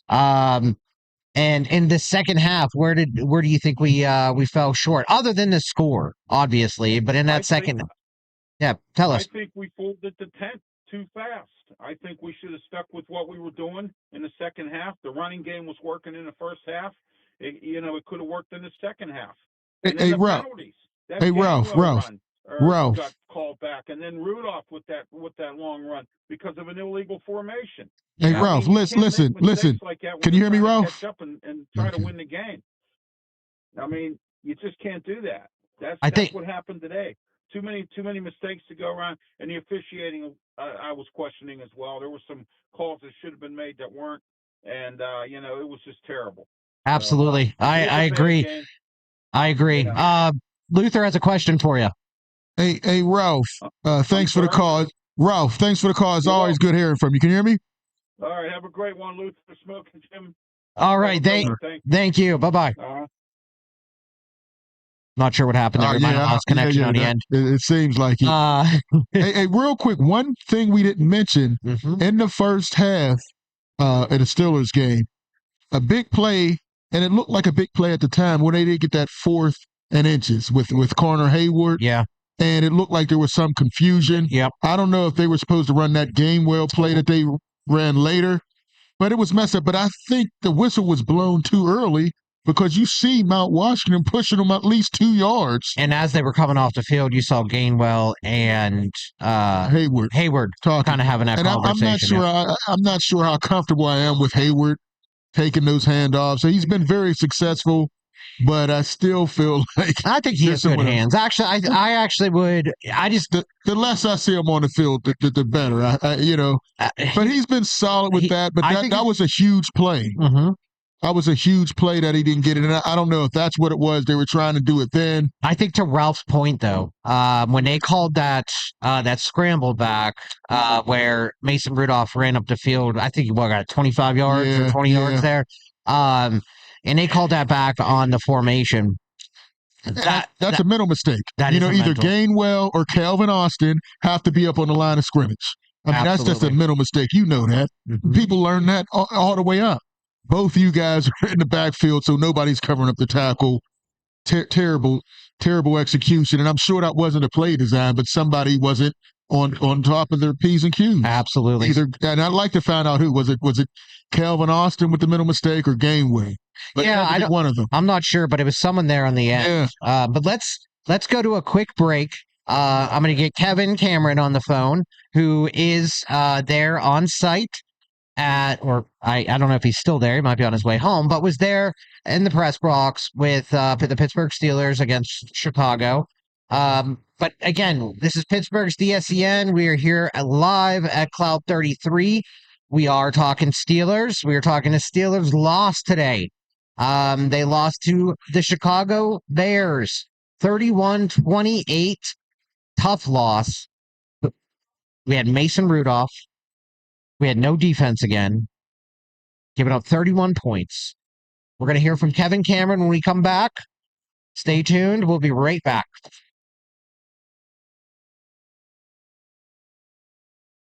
(0607) Have you had the Beat by Niche experience? Beat by Niche is one of the top makeup artists in the city of Pittsburgh. She's touched the face of Cardi B, love and hip-hop personalities, and various Steeler wives. If you have not sat in her chair, what are you waiting for? Visit beatbyniche.com to schedule your special makeover for all occasions: weddings, graduations, proms, photo ops, and more. Visit beatbyniche.com and experience the touch of excellence. Looking for a cost-effective way to help increase your company's bottom line? Look no further than Soul Pit Media. With our award-winning print, internet, podcast, and Soul Pit television options, we can help your business get to that next level. For more information, contact Craig Dawson at 412-407-7685. That's 412-407-7685. And let Soul Pit Media take you to that next level. Business owners thinking about back-to-school promotions and replacing summer flavors with pumpkin? What about your taxes? Reduce your stress and tax liabilities by planning for tax time now with Cameron Professional Services Group. CPSG takes your goals, values, and visions to create a custom tax plan catered specifically to your business. We work closely with you to ensure that as your business grows and goals shift, so will your custom plan. Located in the Hill District in Pittsburgh, PA, CPSG is a CPA and consultant firm, providing services in accounting, auditing, tax planning and preparation, community development, and operational management. Call Cameron Professional Services Group today at 412-251-0607.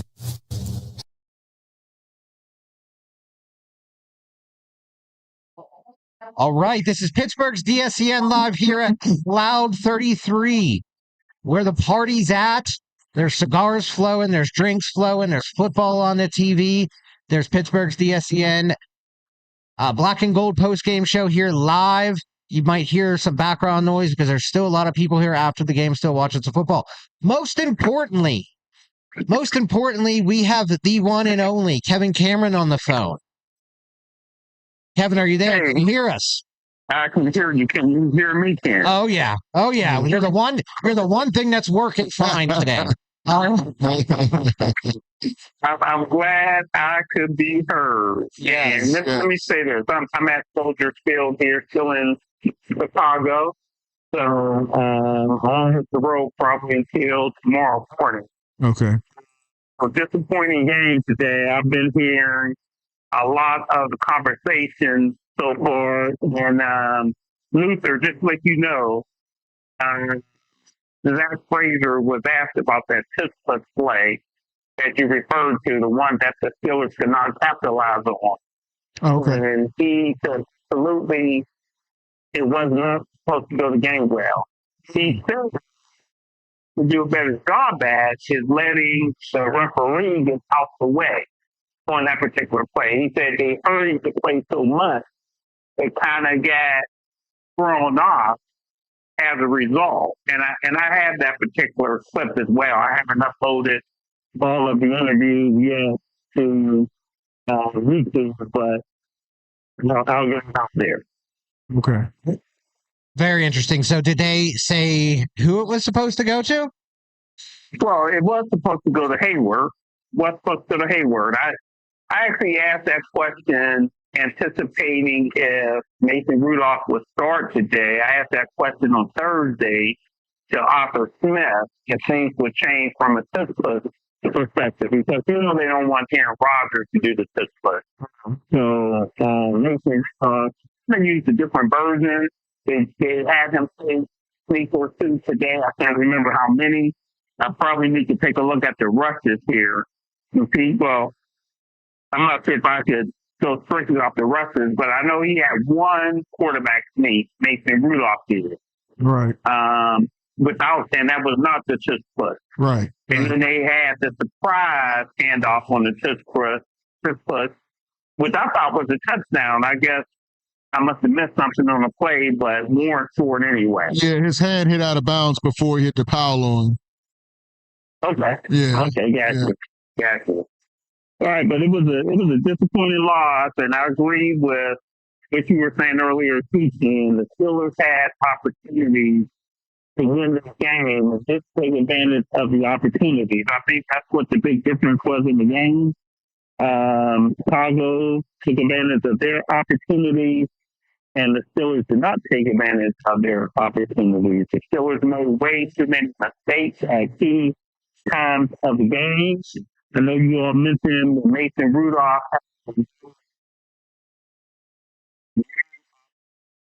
Scramble. Play. It was called back. And I thought the culprit on that particular penalty was a lineman. Yeah. I think it was the line. I mean, was it the lineman or was it how... He was uncovered. He was uncovered. Yeah, it had to be a receiver over top of him. And the tackle was uncovered. Calvin Austin and both Dean were in the backfield. Right. So there should have... Keep in mind, the Steelers used an extra offensive lineman. Maybe at that particular time, I'm trying to remember, Broderick Jones was in the game. Yeah, so, I think Broderick was out at that time. He was out. Yeah, Broderick had already gotten hurt. Yep. Yeah, so I think it was probably some miscommunication. We talked to Zach Frazier about that after the game as well. And he was surprised that it was on the lineman who might have been Anderson. What's his name? Anderson. Spencer Anderson or Spencer Anderson, who replaced number 74. Who? Fontenot? Spencer Anderson. Got it. So there was some shuffling on the line that occurred. Okay. And maybe that led to the issue, with the penalty. Okay. It makes sense, but in that kind of situation, right? Like that was like Ralph just mentioned on our last call, like that almost took the wind out of that drive. It did. Whereas, that 20-yard run by Mason or 15, 20-yard run, whatever it was, put us way up the field.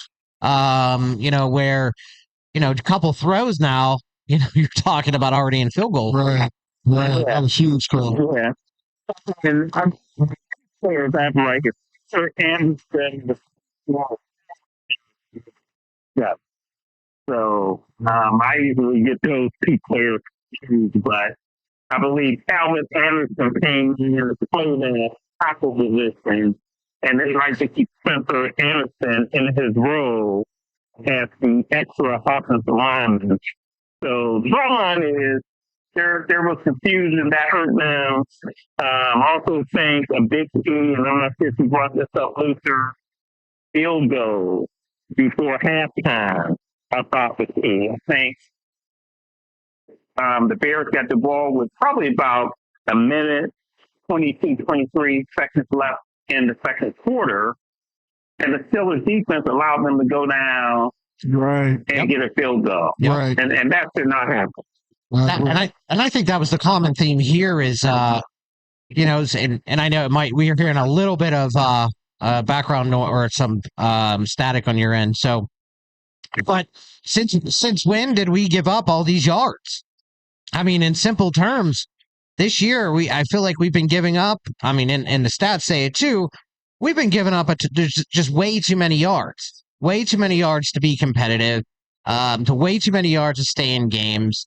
And it's not that we're just giving up yards, but not giving up points, right? Whereas I know we've done that at the end of games in the past, but now we're giving up a lot of yards and points in the middle of games. This isn't garbage time yards that teams are getting on us now. And how do we even keep momentum when we get a touchdown and then in the middle of the game they can drive 70 yards down the field and get a field goal whenever they need to. I just feel like our defense has no control over the game. Yeah, it was very disappointing. Jalen Ramsey, after the game, we talked to him a little bit. He wasn't having it. He barely did the interview.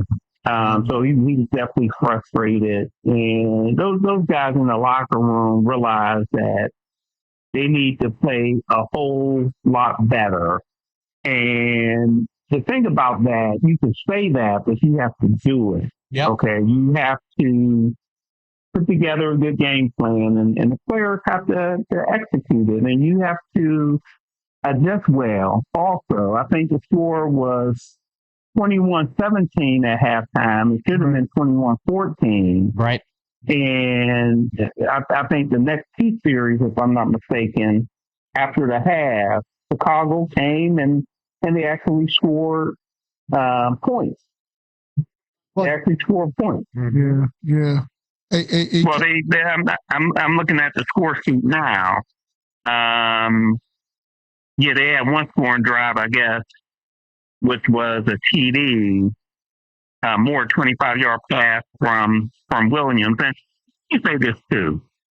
You can't quit on plays. And what I mean by that is, if you jump off sides, don't give them a free play. Okay? Mm-hmm. There's a couple of times during the game where the Steelers jumped off sides. One was Joey Porter intercepted the ball. Right. And he ended up fumbling the ball, but that could have been devastating. So the Steelers dodged that bullet. And then another time they jumped off sides, they scored a touchdown. Yeah. And I think it was over Brandon Eccles. And I mean, and why is our secondary jumping off sides? Right. Yeah. I know they might be playing tight, but that's typically a defensive lineman. But to have our secondary jumping off that's interesting. But I agree with you. You can't give up on those plays. Would you rather give up 25 yards or 5 yards? Yeah. Exactly. Yep. And so another thing, on TV, there were so many open receivers.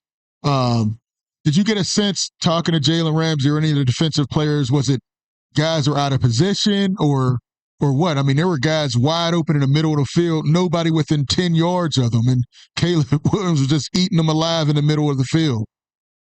Yeah, and I'm not sure exactly what happened with that, but I actually thought Caleb Williams didn't have a great day, fellas. I thought he was inaccurate much of the game. And just to note that, actually, that's pretty typical for him. I was looking at some of his statistics this year. At the beginning of the year, he had a few games where he had a pretty good completion ratio. but the vast majority of his games are very inaccurate. Where he's, right around that 50% or lower, sometimes lower, but it's not a very pretty game from him on a normal basis. Yeah, I mean the rating, I'm looking at his stat sheet now. He has a 104.3 rating.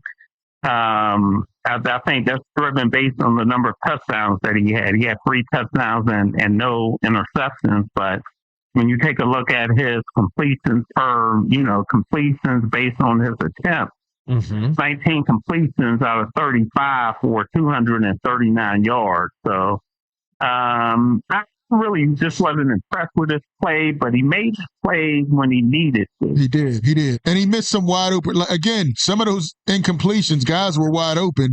Like you said, he was inaccurate, but it seems like it's happening week after week. There's so many open receivers running free with nobody around them. So, and it hasn't been fixed all year. So, right. Is Smokin Jim there? He is. He said, I don't want to talk to Kevin today. Is Jim? Get up, Jim. Wake up, Jim. He's meditating again. Hey, Kev, I'm glad you're still in Chicago. I thought maybe they rolled you down to Milwaukee. Some of the fans can get kind of rowdy in Chicago, man. You know what, Smokin Jim? Hey, I know how to do these away trips now. I'm not basing it on wins or losses. I go to the city and have a good time and cover the game. Well, I know you know how to handle yourself. Terry Smith already said that's not a real nice place there in Alabama. Oh gosh! Wow. Let's not bring that back up.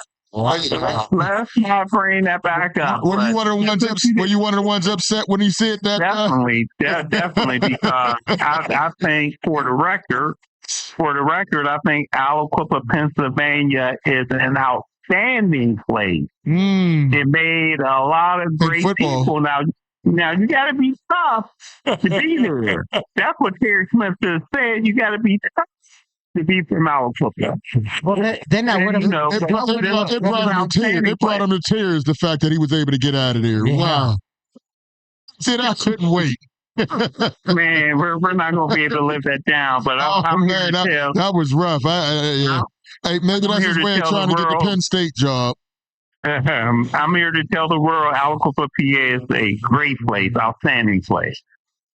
I don't know if home prices are going to bounce back after that one.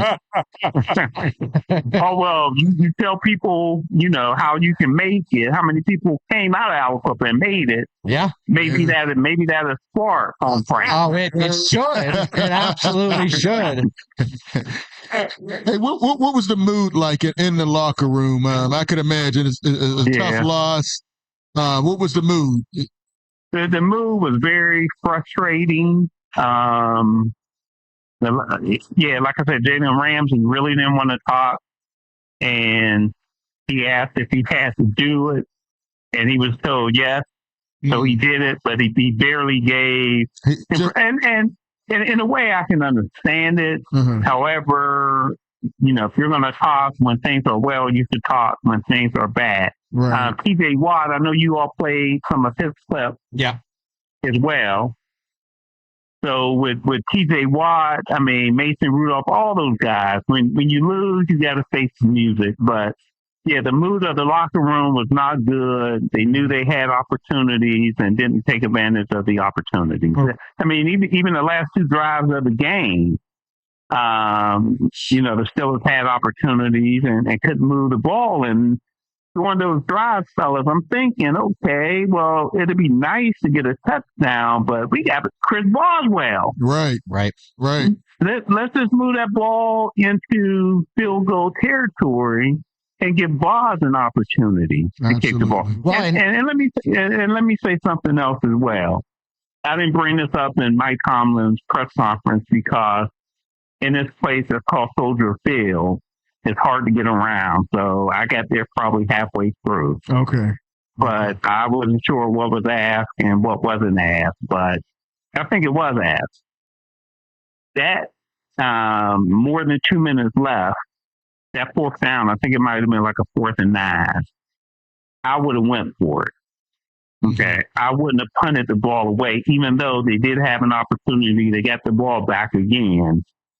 But I wouldn't have punted the ball, because what happens if you don't make it on fourth down, you tell your defense, hold them to a field goal, and you can still win, with a touchdown and extra point.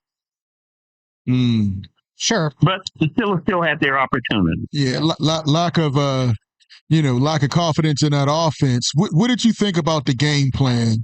The first drive, it seemed like it caught Chicago off guard. Maybe the second drive. First drive, they were ready for that. No, it was just a bad throw. Yeah. But the second drive, they had a nice comeback. But after that, they didn't adjust well. It was very conservative, and I think Chicago, once they saw that Mason wasn't going to throw past more than 7 yards, they adjusted. What did you think about that game plan?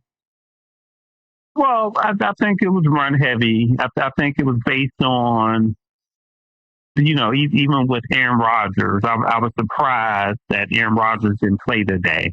I expected him to play. Okay. But I did think it was relatively conservative, and not saying that it was a bad game plan, because it was conservative, because I thought the Steelers ran the ball well.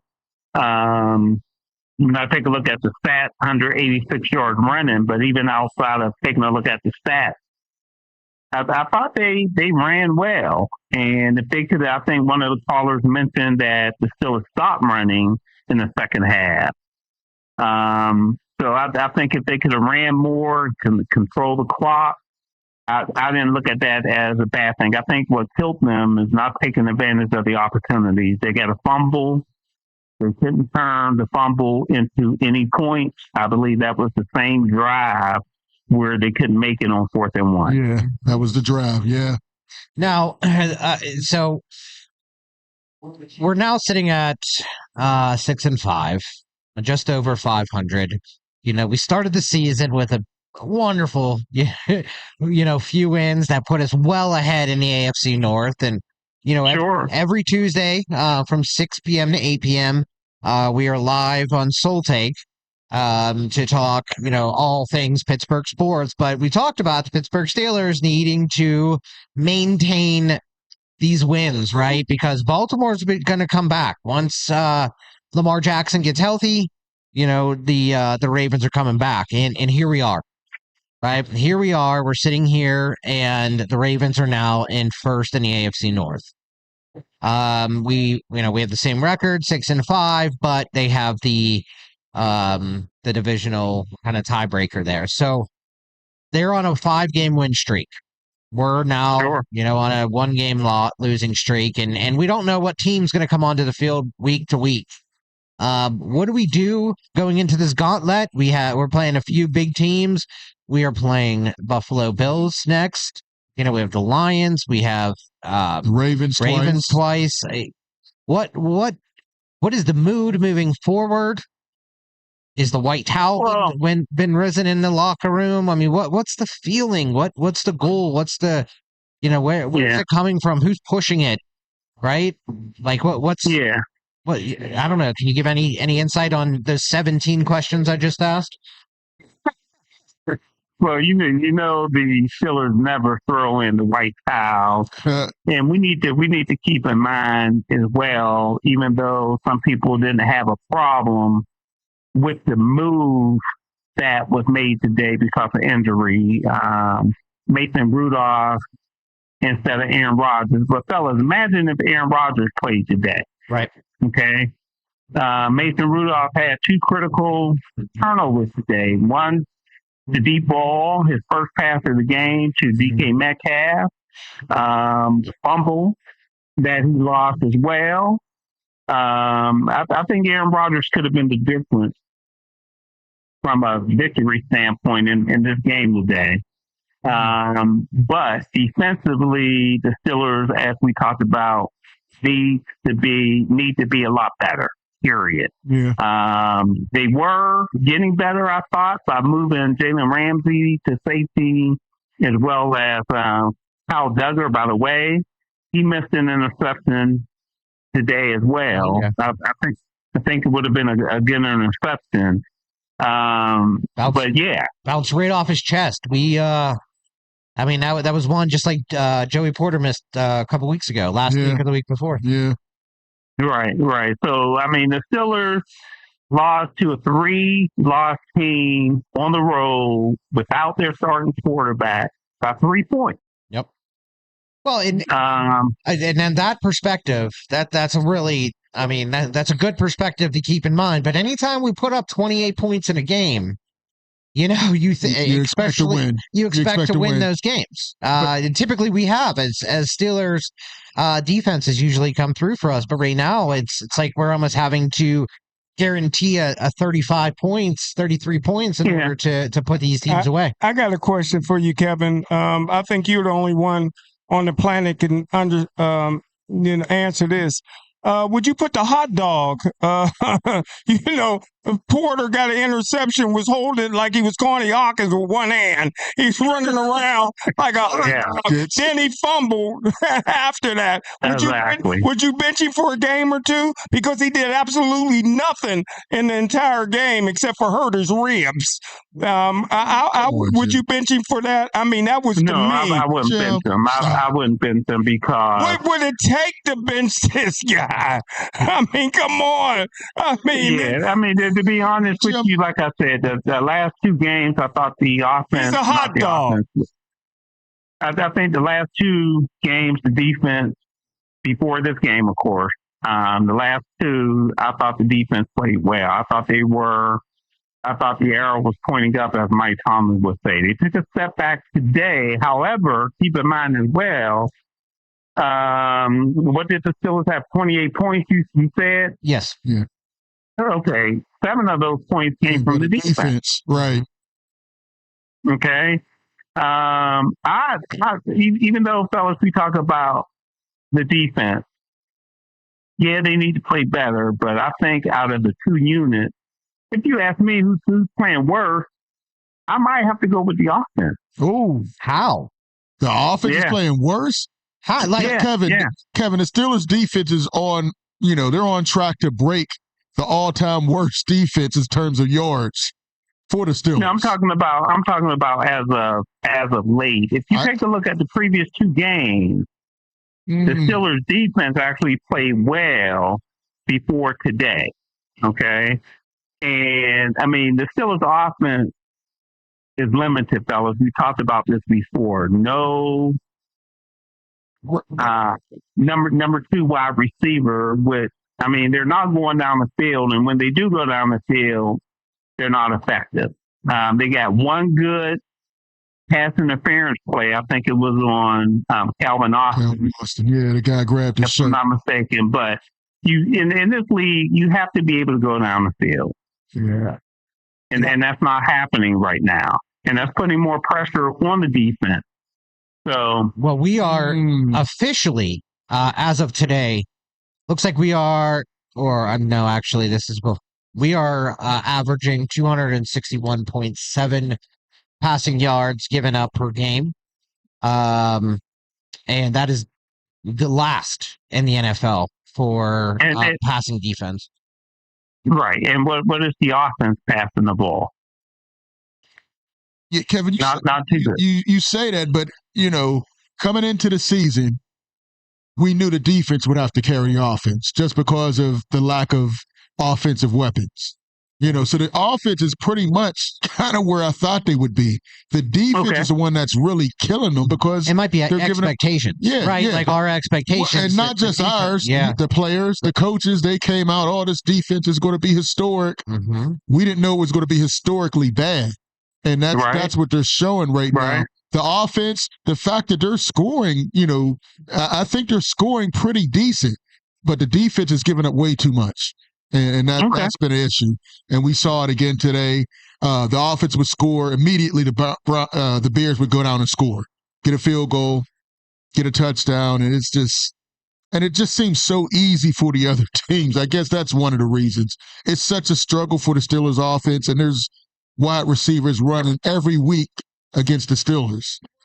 There's a number of things you can look at. This defense is definitely underperforming. Don't get me wrong, but I think the offense is I think the offense is underperforming as well. Even though the Steelers are last from a passing allowed standpoint, they're third coming into the game in sacks. And I think they were, one of the top teams from a takeaway standpoint defensively as well. But I also think offensively they need to do more that would be able to help the defense. Okay, I really do. Like I said, even today, the defense scored 7 points for the offense. Right. Okay, so, wow. My point is, I could see it both ways, to be honest with you. Sure. Because, the defense is underperforming, and I think the offense is too. Yeah, and just to kind of give some perspective on that, and passing, we're kind of middle of the pack, probably lower third of the pack in the NFL. But when it comes to rushing, rushing yards per game, we're down towards the bottom of the pack as well. 97 yards per game on average on the offensive side, and defensive side, we're actually on the stronger end of giving up rushing too. So it's a balance, right? I think we're struggling on both ends. We're not used to seeing the Steelers brand or the Steelers on-field brand be at the bottom of the list on defense, right? And I think that's what we're talking about here is typically, and especially the last 5 years, it's been, we need to score, we need to get points, we need to find ways to get in the end zone, and it's like now I feel comfortable getting into the end zone. But can we stop the other team from getting into the end zone is where we're at. So and moving forward, I mean, we're playing some really high potent teams. We're playing Buffalo next, Detroit. Yeah, I mean, these are teams that, how do we keep up with them? What strategy do we have in place? Do we have the players to keep up with them? I'm not sure. And Aaron Rodgers, I do feel like is a big step forward from Mason Rudolph, but from the defensive side, we have our big dogs out there right now. It's not like we're waiting on a TJ Watt to come onto the field. Obviously Alex Highsmith is out, but is his presence going to be that big of a difference? Well, let me do this, fellas. I'm wrapping up here at the stadium, and I just wanted to get on for a little bit to give my recap. Another area before I go, something else I have circled, which a lot of people might not look at too strong, but I think our punter needs to be better as well. We talked about. We opened up the show with a couple hot topics, and that was one of the first. Well, one of the top ones we talked about because he was unable to flip the field for us today.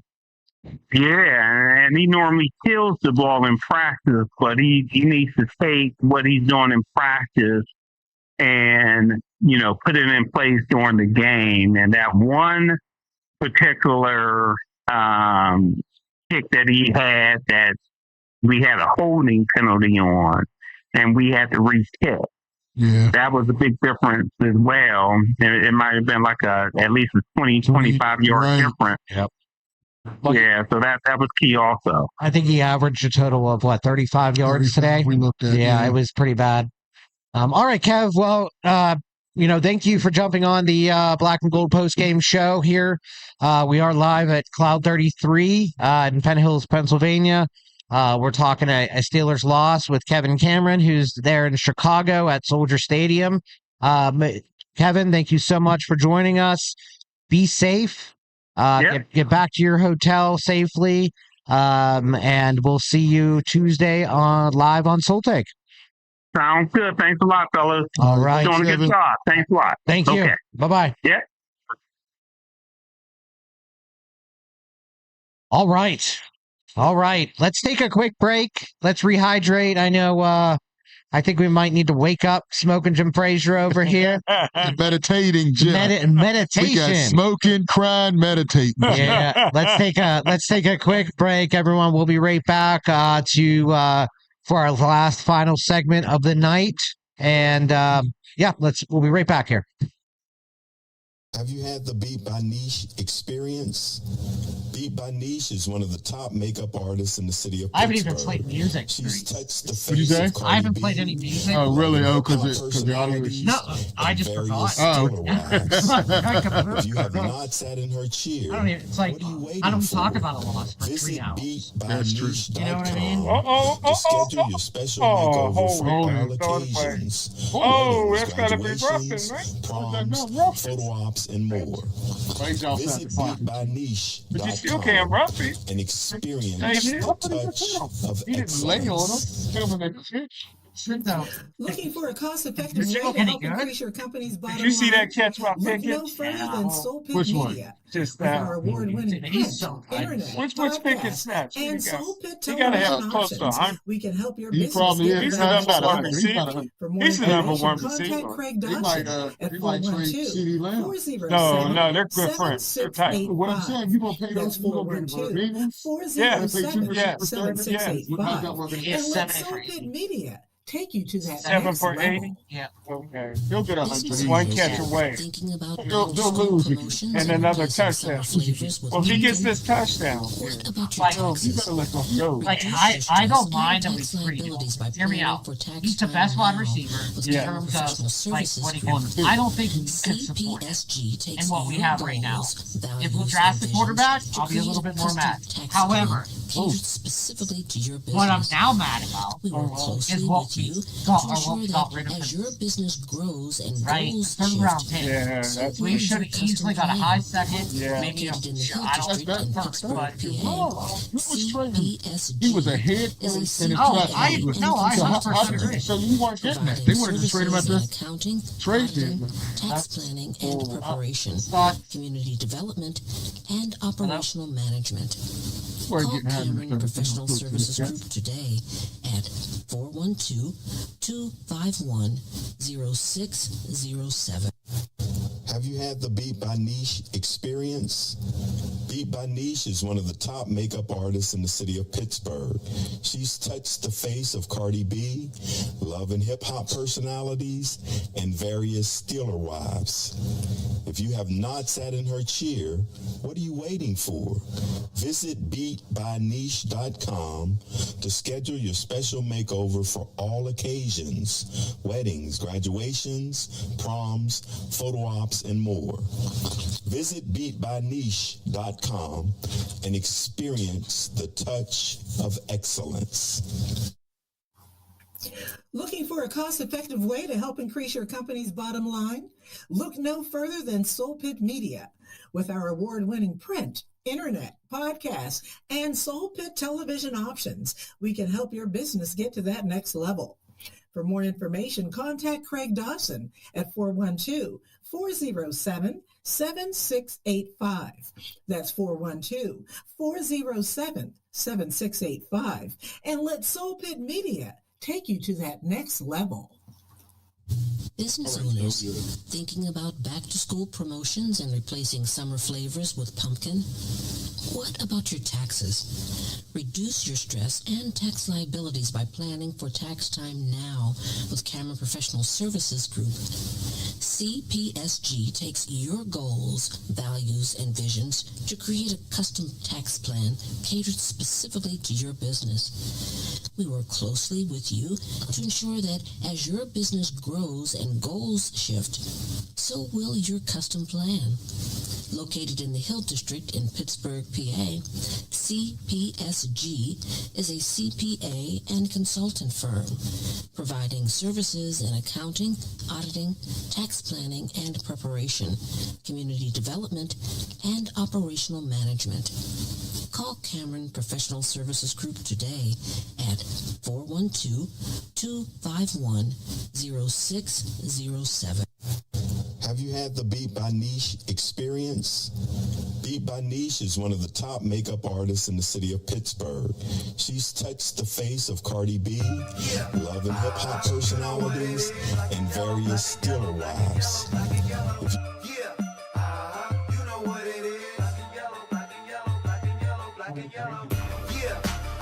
All right, we'll play some music. There you go. I refused it today because of the loss. All right. You know, it's always a long week after a loss, especially one like this. Man, and, you know, it's like, what are our expectations? And we were talking about that with Kevin, right? What are the expectations this year for this team? What should we expect the rest of the season? You know, what do we expect going into playing a Buffalo? They are one heck of a team. They're a high-powered offense. You know, I know but they've been beatable this year. Yes, I was just going to say that they're definitely beatable. You know, right now we're at Cloud 33. We're live here in Penn Hills. This is Pittsburgh's DSEN Black and Gold post game show. We are watching some of the games here now. You know, we're watching Cleveland and Raiders, which is another high performance offense. I was going to make a joke. It does not look good. It's a toilet bowl. Right, it's a toilet bowl. Yeah. And honestly, not even from the Browns side. I mean, the Browns don't look great, but they're we knew the Browns were going to be sorry, but for the Raiders to be this sorry, 2-8, and you brought in Pete Carroll, the oldest coach in maybe NFL history. Yeah. And then Geno Smith, they really gave him a lot of money. And he looks like he's very washed. And they have so many pieces over there, right? They have the highest paid offensive coordinator, right? They have the highest, or one of the higher draft picks, running backs who was drafted. Ashton Jeanty. One of the highest running back draft picks in the past, probably decade, right? And Ashton Jeanty. Yeah, when you hire the wrong guy, bring in the wrong quarterback, and the Raiders haven't been good for years. Yep. You know, so it's an organizational failure. Two guys weren't going to change that, but 2-8 is historically bad, and it looks like they were about to be 3-9 or 2-9.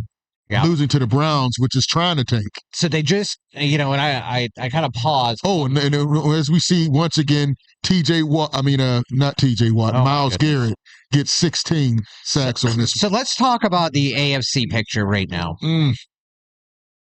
Smokin Jim. Yes, sir. What's your prediction for? No, don't say wake up. He's here. Sometimes he has his eyes open, and I don't know if he's here with us. All right, it's week 12 of the NFL season right now. The Steelers have had their bye already, so you know. But what is your prediction for the AFC North? Ooh.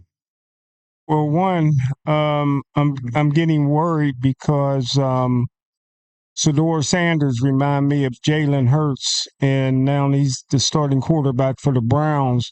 I don't know if the Pittsburgh Steelers can beat Cleveland in Cleveland with Sanders here, especially if his dad continues to show up for the football games.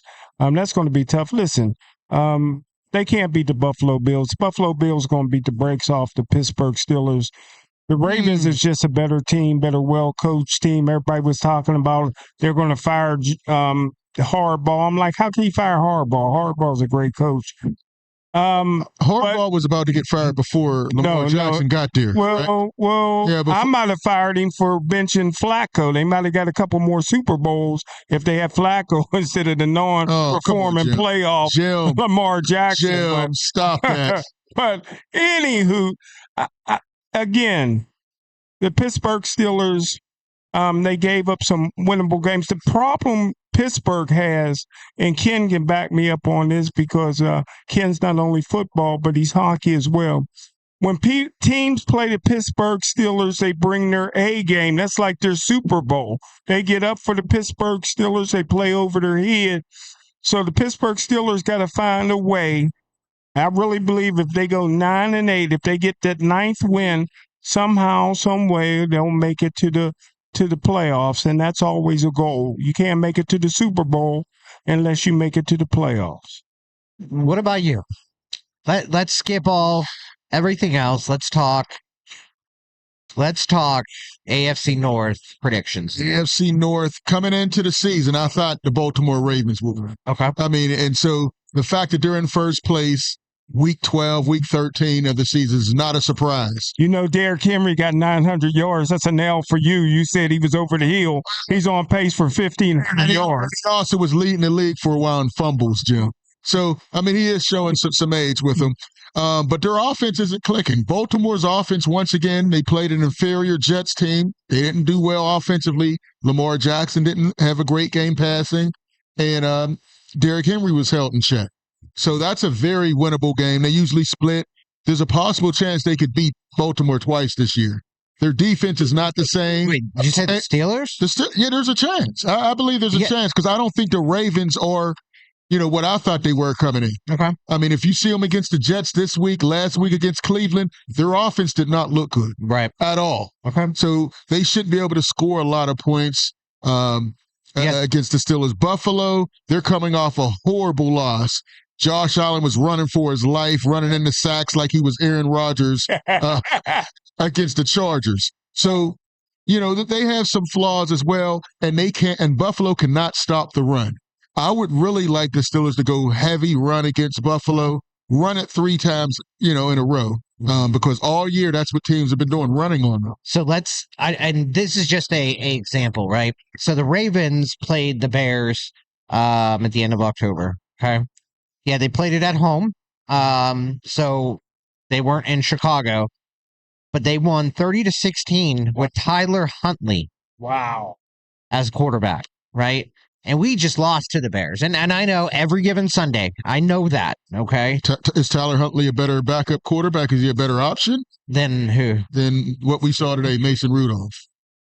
I mean, I don't think so. I don't think so either. Yeah. So you got to look at scheme. You got to look at what was going on. And at that time, the Ravens defense wasn't playing great. Yeah. So and I feel like the Ravens, when they get hot, they're a tough team to stop.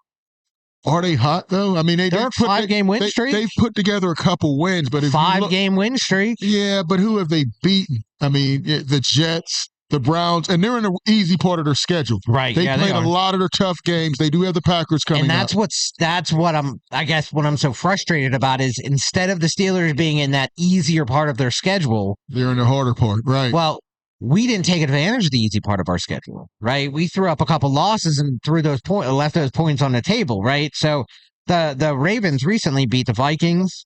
They beat the Browns today, the Dolphins, the Bears.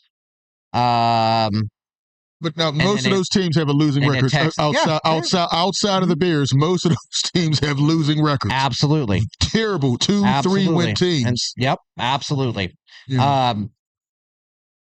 All right, so in terms of my predictions, right? Because I see the Bengals, right? I think I don't think that they're coming back this year. Who? The Bengals. Oh no, they stick a fork in them. Bengals, Browns, stick a fork. It's between the Steelers. Burrow's going to play Thursday. It doesn't matter. They're too far out. They're too far out. They're 3-8 right now. But the thing is, they do have success against Baltimore, and they play them twice. Yep.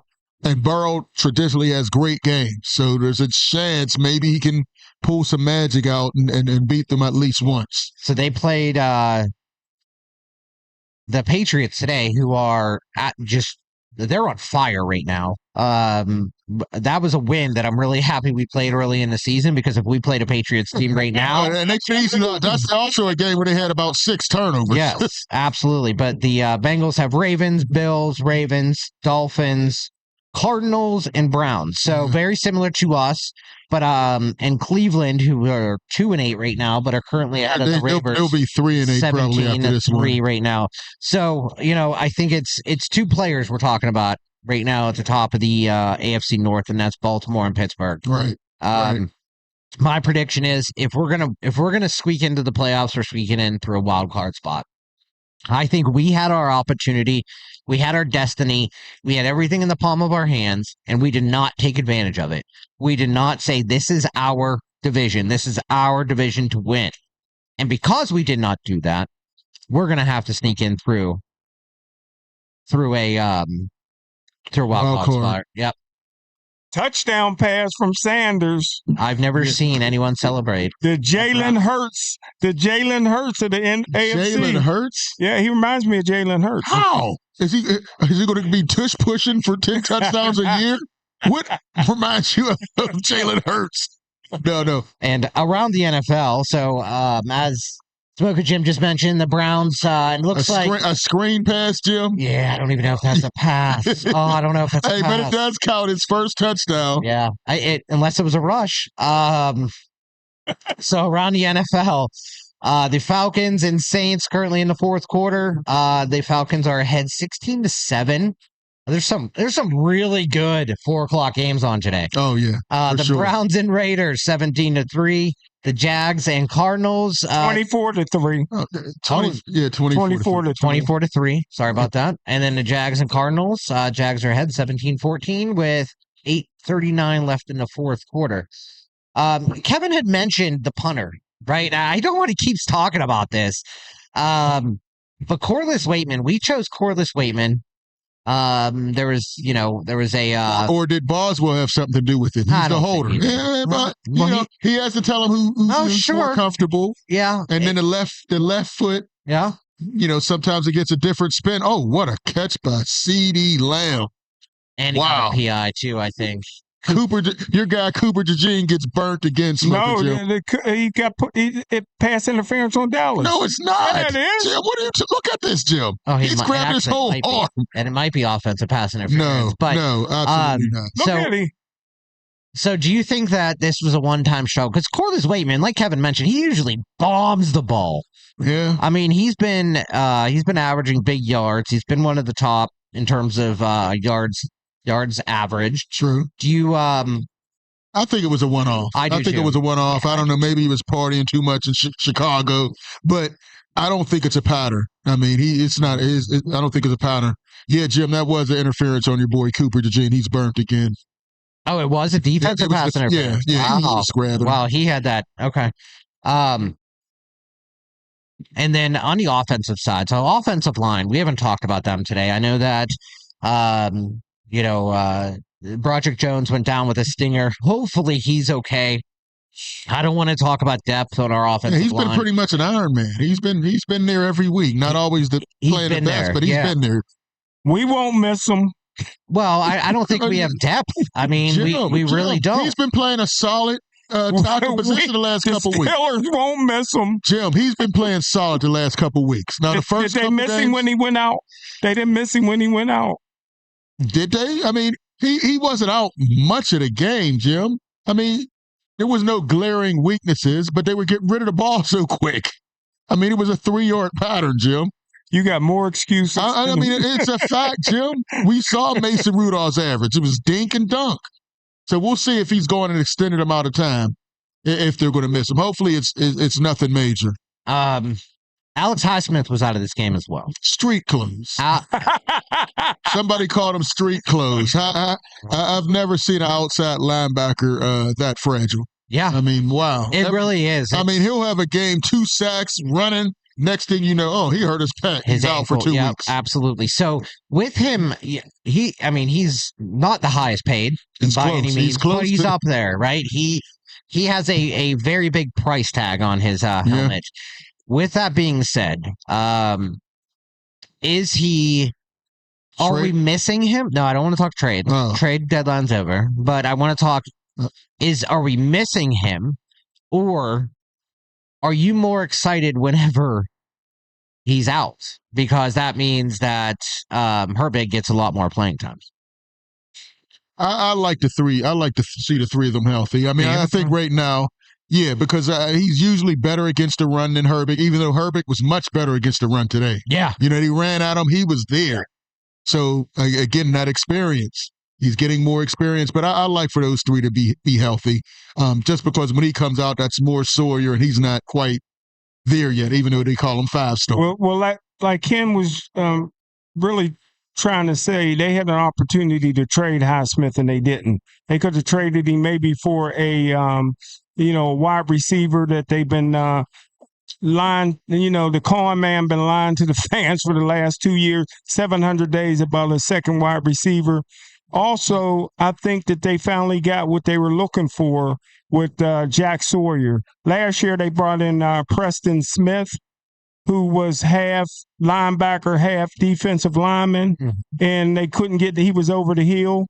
but they got that with Jack Sawyer. I didn't think that coming to a team that is this deep with linebackers, he would get that much play time. But because he could play defensive line and outside linebacker, he's been a real value to the Pittsburgh Steelers. That's next year, though.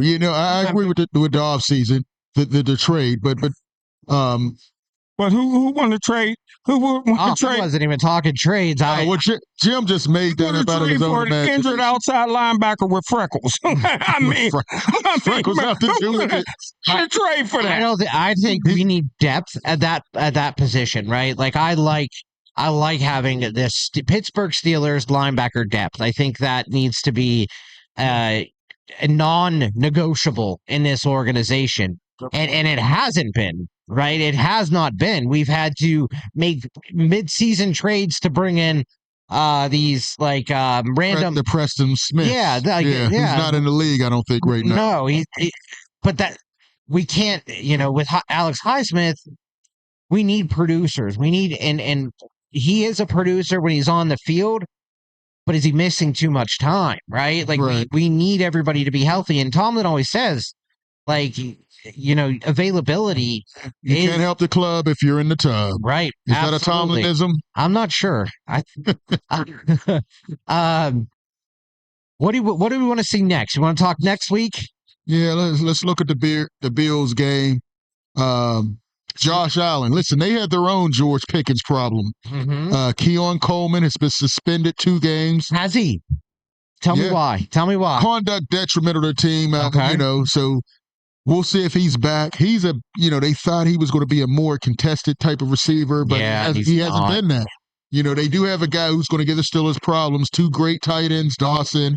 They also have a receiver, Shakir. Yeah, Khalil Shakir is he reminds me a lot of the body type of Roman Wilson. Yeah. Right? Yeah. He can get the ball. He can catch. He's dependable. He's going to get, 3, 4, 5 yards every time he touches the ball.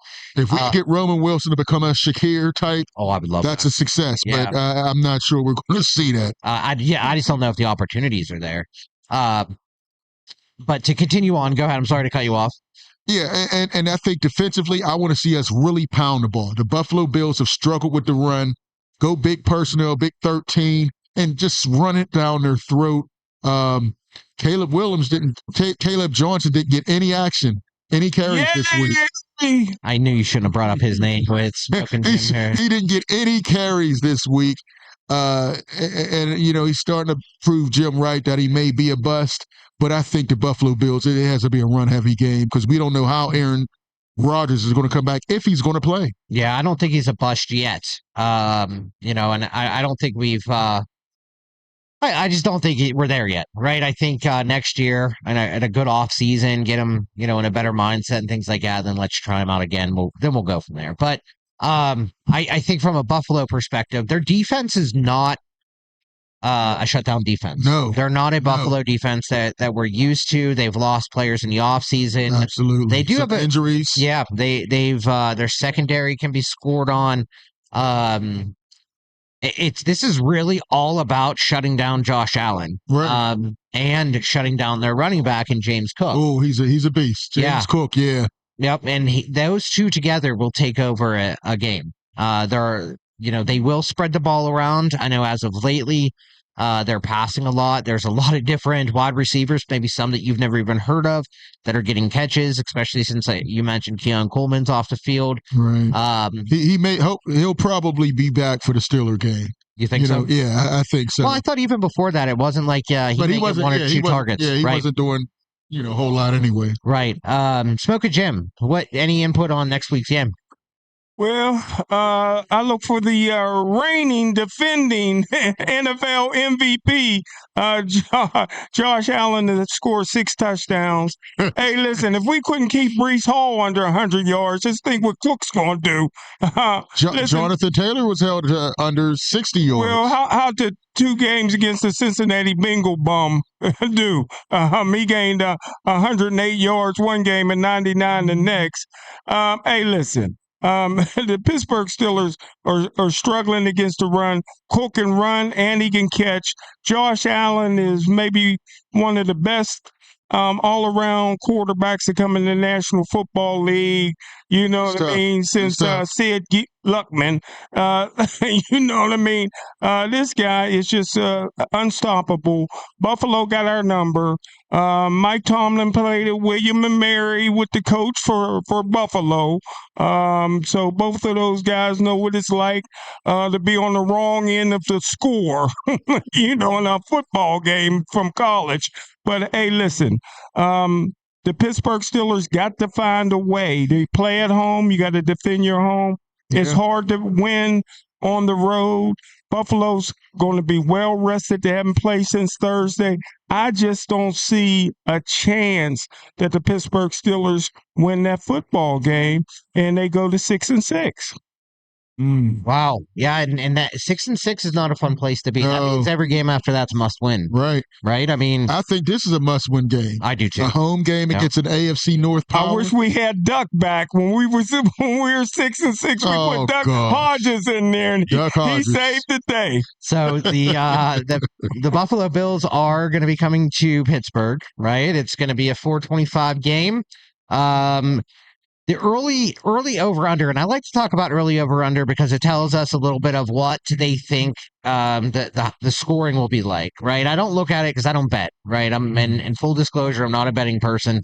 But what it does is it tells me, okay, this is what, you know, is it a high-scoring game? Is it expected to be a high-scoring game, or is it expected to be a defensive game? We'll save the betting for the NBA players. Yeah, for sure, right? But the over-under for Cuban pitchers in a Major League Baseball. The over-under is 46.5 points, right? So that's a pretty high over-under, and you know, and the Bills are, you know, given 3.5 points. What time's the game? That makes a difference. It's a 4 o'clock game, 4:25. Yeah. No, what is that? What the Steelers win at 4 o'clock games, Jim? Well, prime time. They've been struggling. They should have saved light up night till next week because they're gonna light the scoreboard up. Gosh. Both teams should. Both teams should. Don't you think? I think it's going to be a high scoring game. I think that both defenses are going to struggle. Now, I do think we can get some turnovers and turn that into points, but I do think with the style of Buffalo's offense and, you know, with Allen being able to run all over, I don't think we have someone to match up. I don't. I think Peyton Wilson's speed is like really all we have. I would say Queen, but I don't trust Queen. No, you can't trust me. I don't trust Queen. Listen, I need to see Peyton Wilson on the field more. I mean, we know he's not great against the run, but neither is Harris. He leads the team in tackles. But right.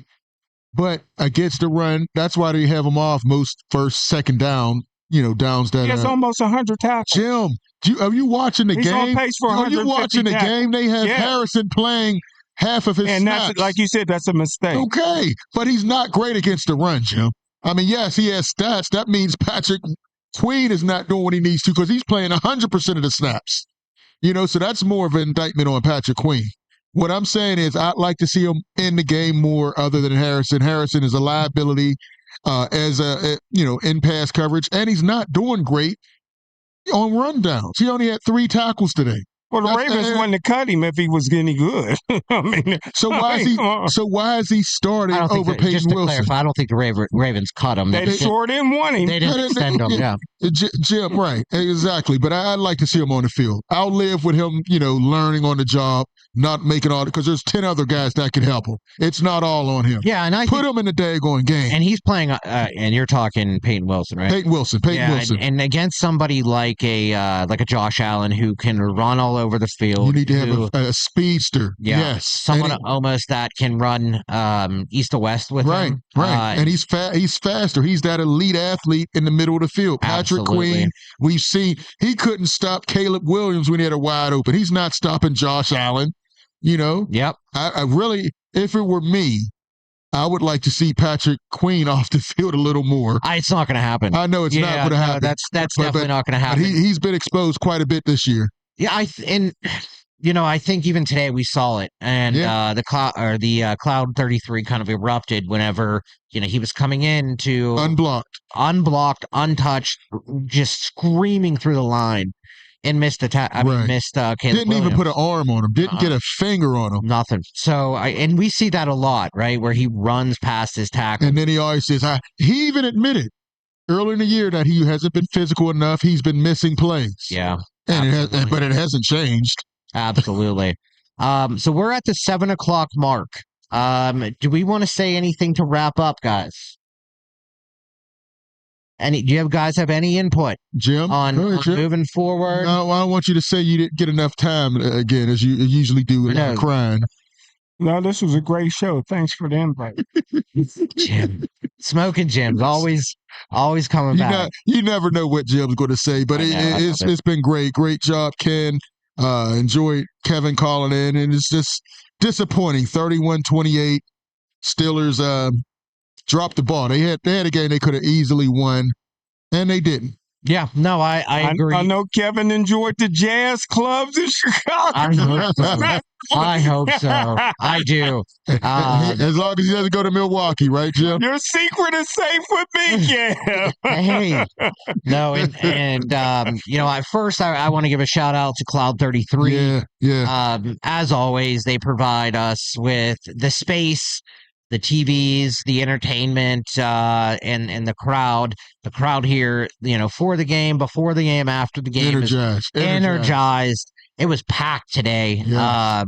I know when we walked in, we saw Smokin Jim back there in the corner because there was no seats available.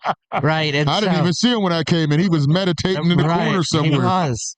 But I just want to thank Gene and everybody here at Cloud 33. It's an awesome environment. If you're, in Penn Hills or around Penn Hills, right in the Penn Hills Shopping Center, Cloud 33 Cigar Lounge. Even last night they had a virtual golf set up, right? Okay. So people were here playing and driving and everything, and they have all kind of activities for both men, women, night, like karaoke night, stuff like a paint and sip, and man, it's a crazy vibe here. I love it. It's an awesome chill place. TVs everywhere to watch games and everything. So if you're in Penn Hills or around, take a night, stop by, have a cigar and chill with some great people. But I want to thank Cloud 33. I want to thank you guys, Luther, Smokin Jim. You guys are amazing to work with and do a show with. I know today was the first time Pittsburgh's DSEN Black and Gold post-game show had a loss. Won't be the last. It won't be the last. Jim. It won't be the last. But usually when we're here, they win, though. Jim. No, that's it. So hopefully it's the last time we're here and they lose. And I think the best part is the conversation goes differently, right? Yeah. The conversation goes differently. It's a tough week, and it's what do we need to look at, and let's just get it all out, right? Let's talk about the state of the state. And I think I wouldn't have rather done it with anybody else than you two. Because not only do you guys bring amazing insight, but Smokin Jim, you bring some crazy takes that I just love. We learn about people getting lost in Africa. Yeah, I didn't know that. Yeah. I had no idea. Great grandfathers, Jim. Wow, Jim. I don't know if he knows what year it is, but it's incredible. It is incredible. So I just want to say thank you to everyone listening. Thank you for tuning in. Again, this is Pittsburgh's DSEN Black and Gold post-game show. We will be live after every Steelers day game. And then also tune in on Tuesdays at 6 p.m. to 8 p.m. Eastern time. We have our Soul Take Sports Talk, where we usually have Kevin Cameron, myself, and a few other panel members who are on to talk all things Pittsburgh sports, as well as if you're not subscribed to Pittsburgh's DSCN's YouTube page, for sure. Please subscribe. It's a free thing that you can do to support what we do and help the channel grow. We just ask for your support. It's free. We don't ask for anything else. It's just to support the channel. So, but you also get, Kevin's at the Steeler games, Pirate games. You get Penguins coverage. You get all Pittsburgh sports coverage right away. So thank you both. for coming out, and thank you for everyone here at Cloud 33 for an amazing show. This is Ken Craig with Pittsburgh's DSEN signing off. Man, I think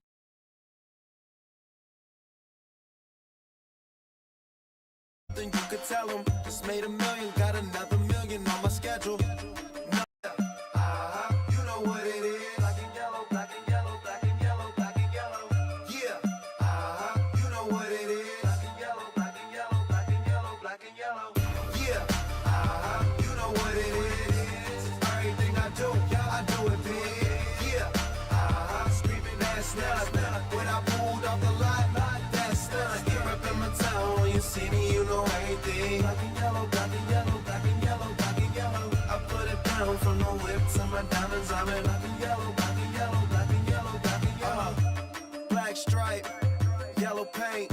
Them niggas scared of it, but them hoes ain't. Soon as I hit the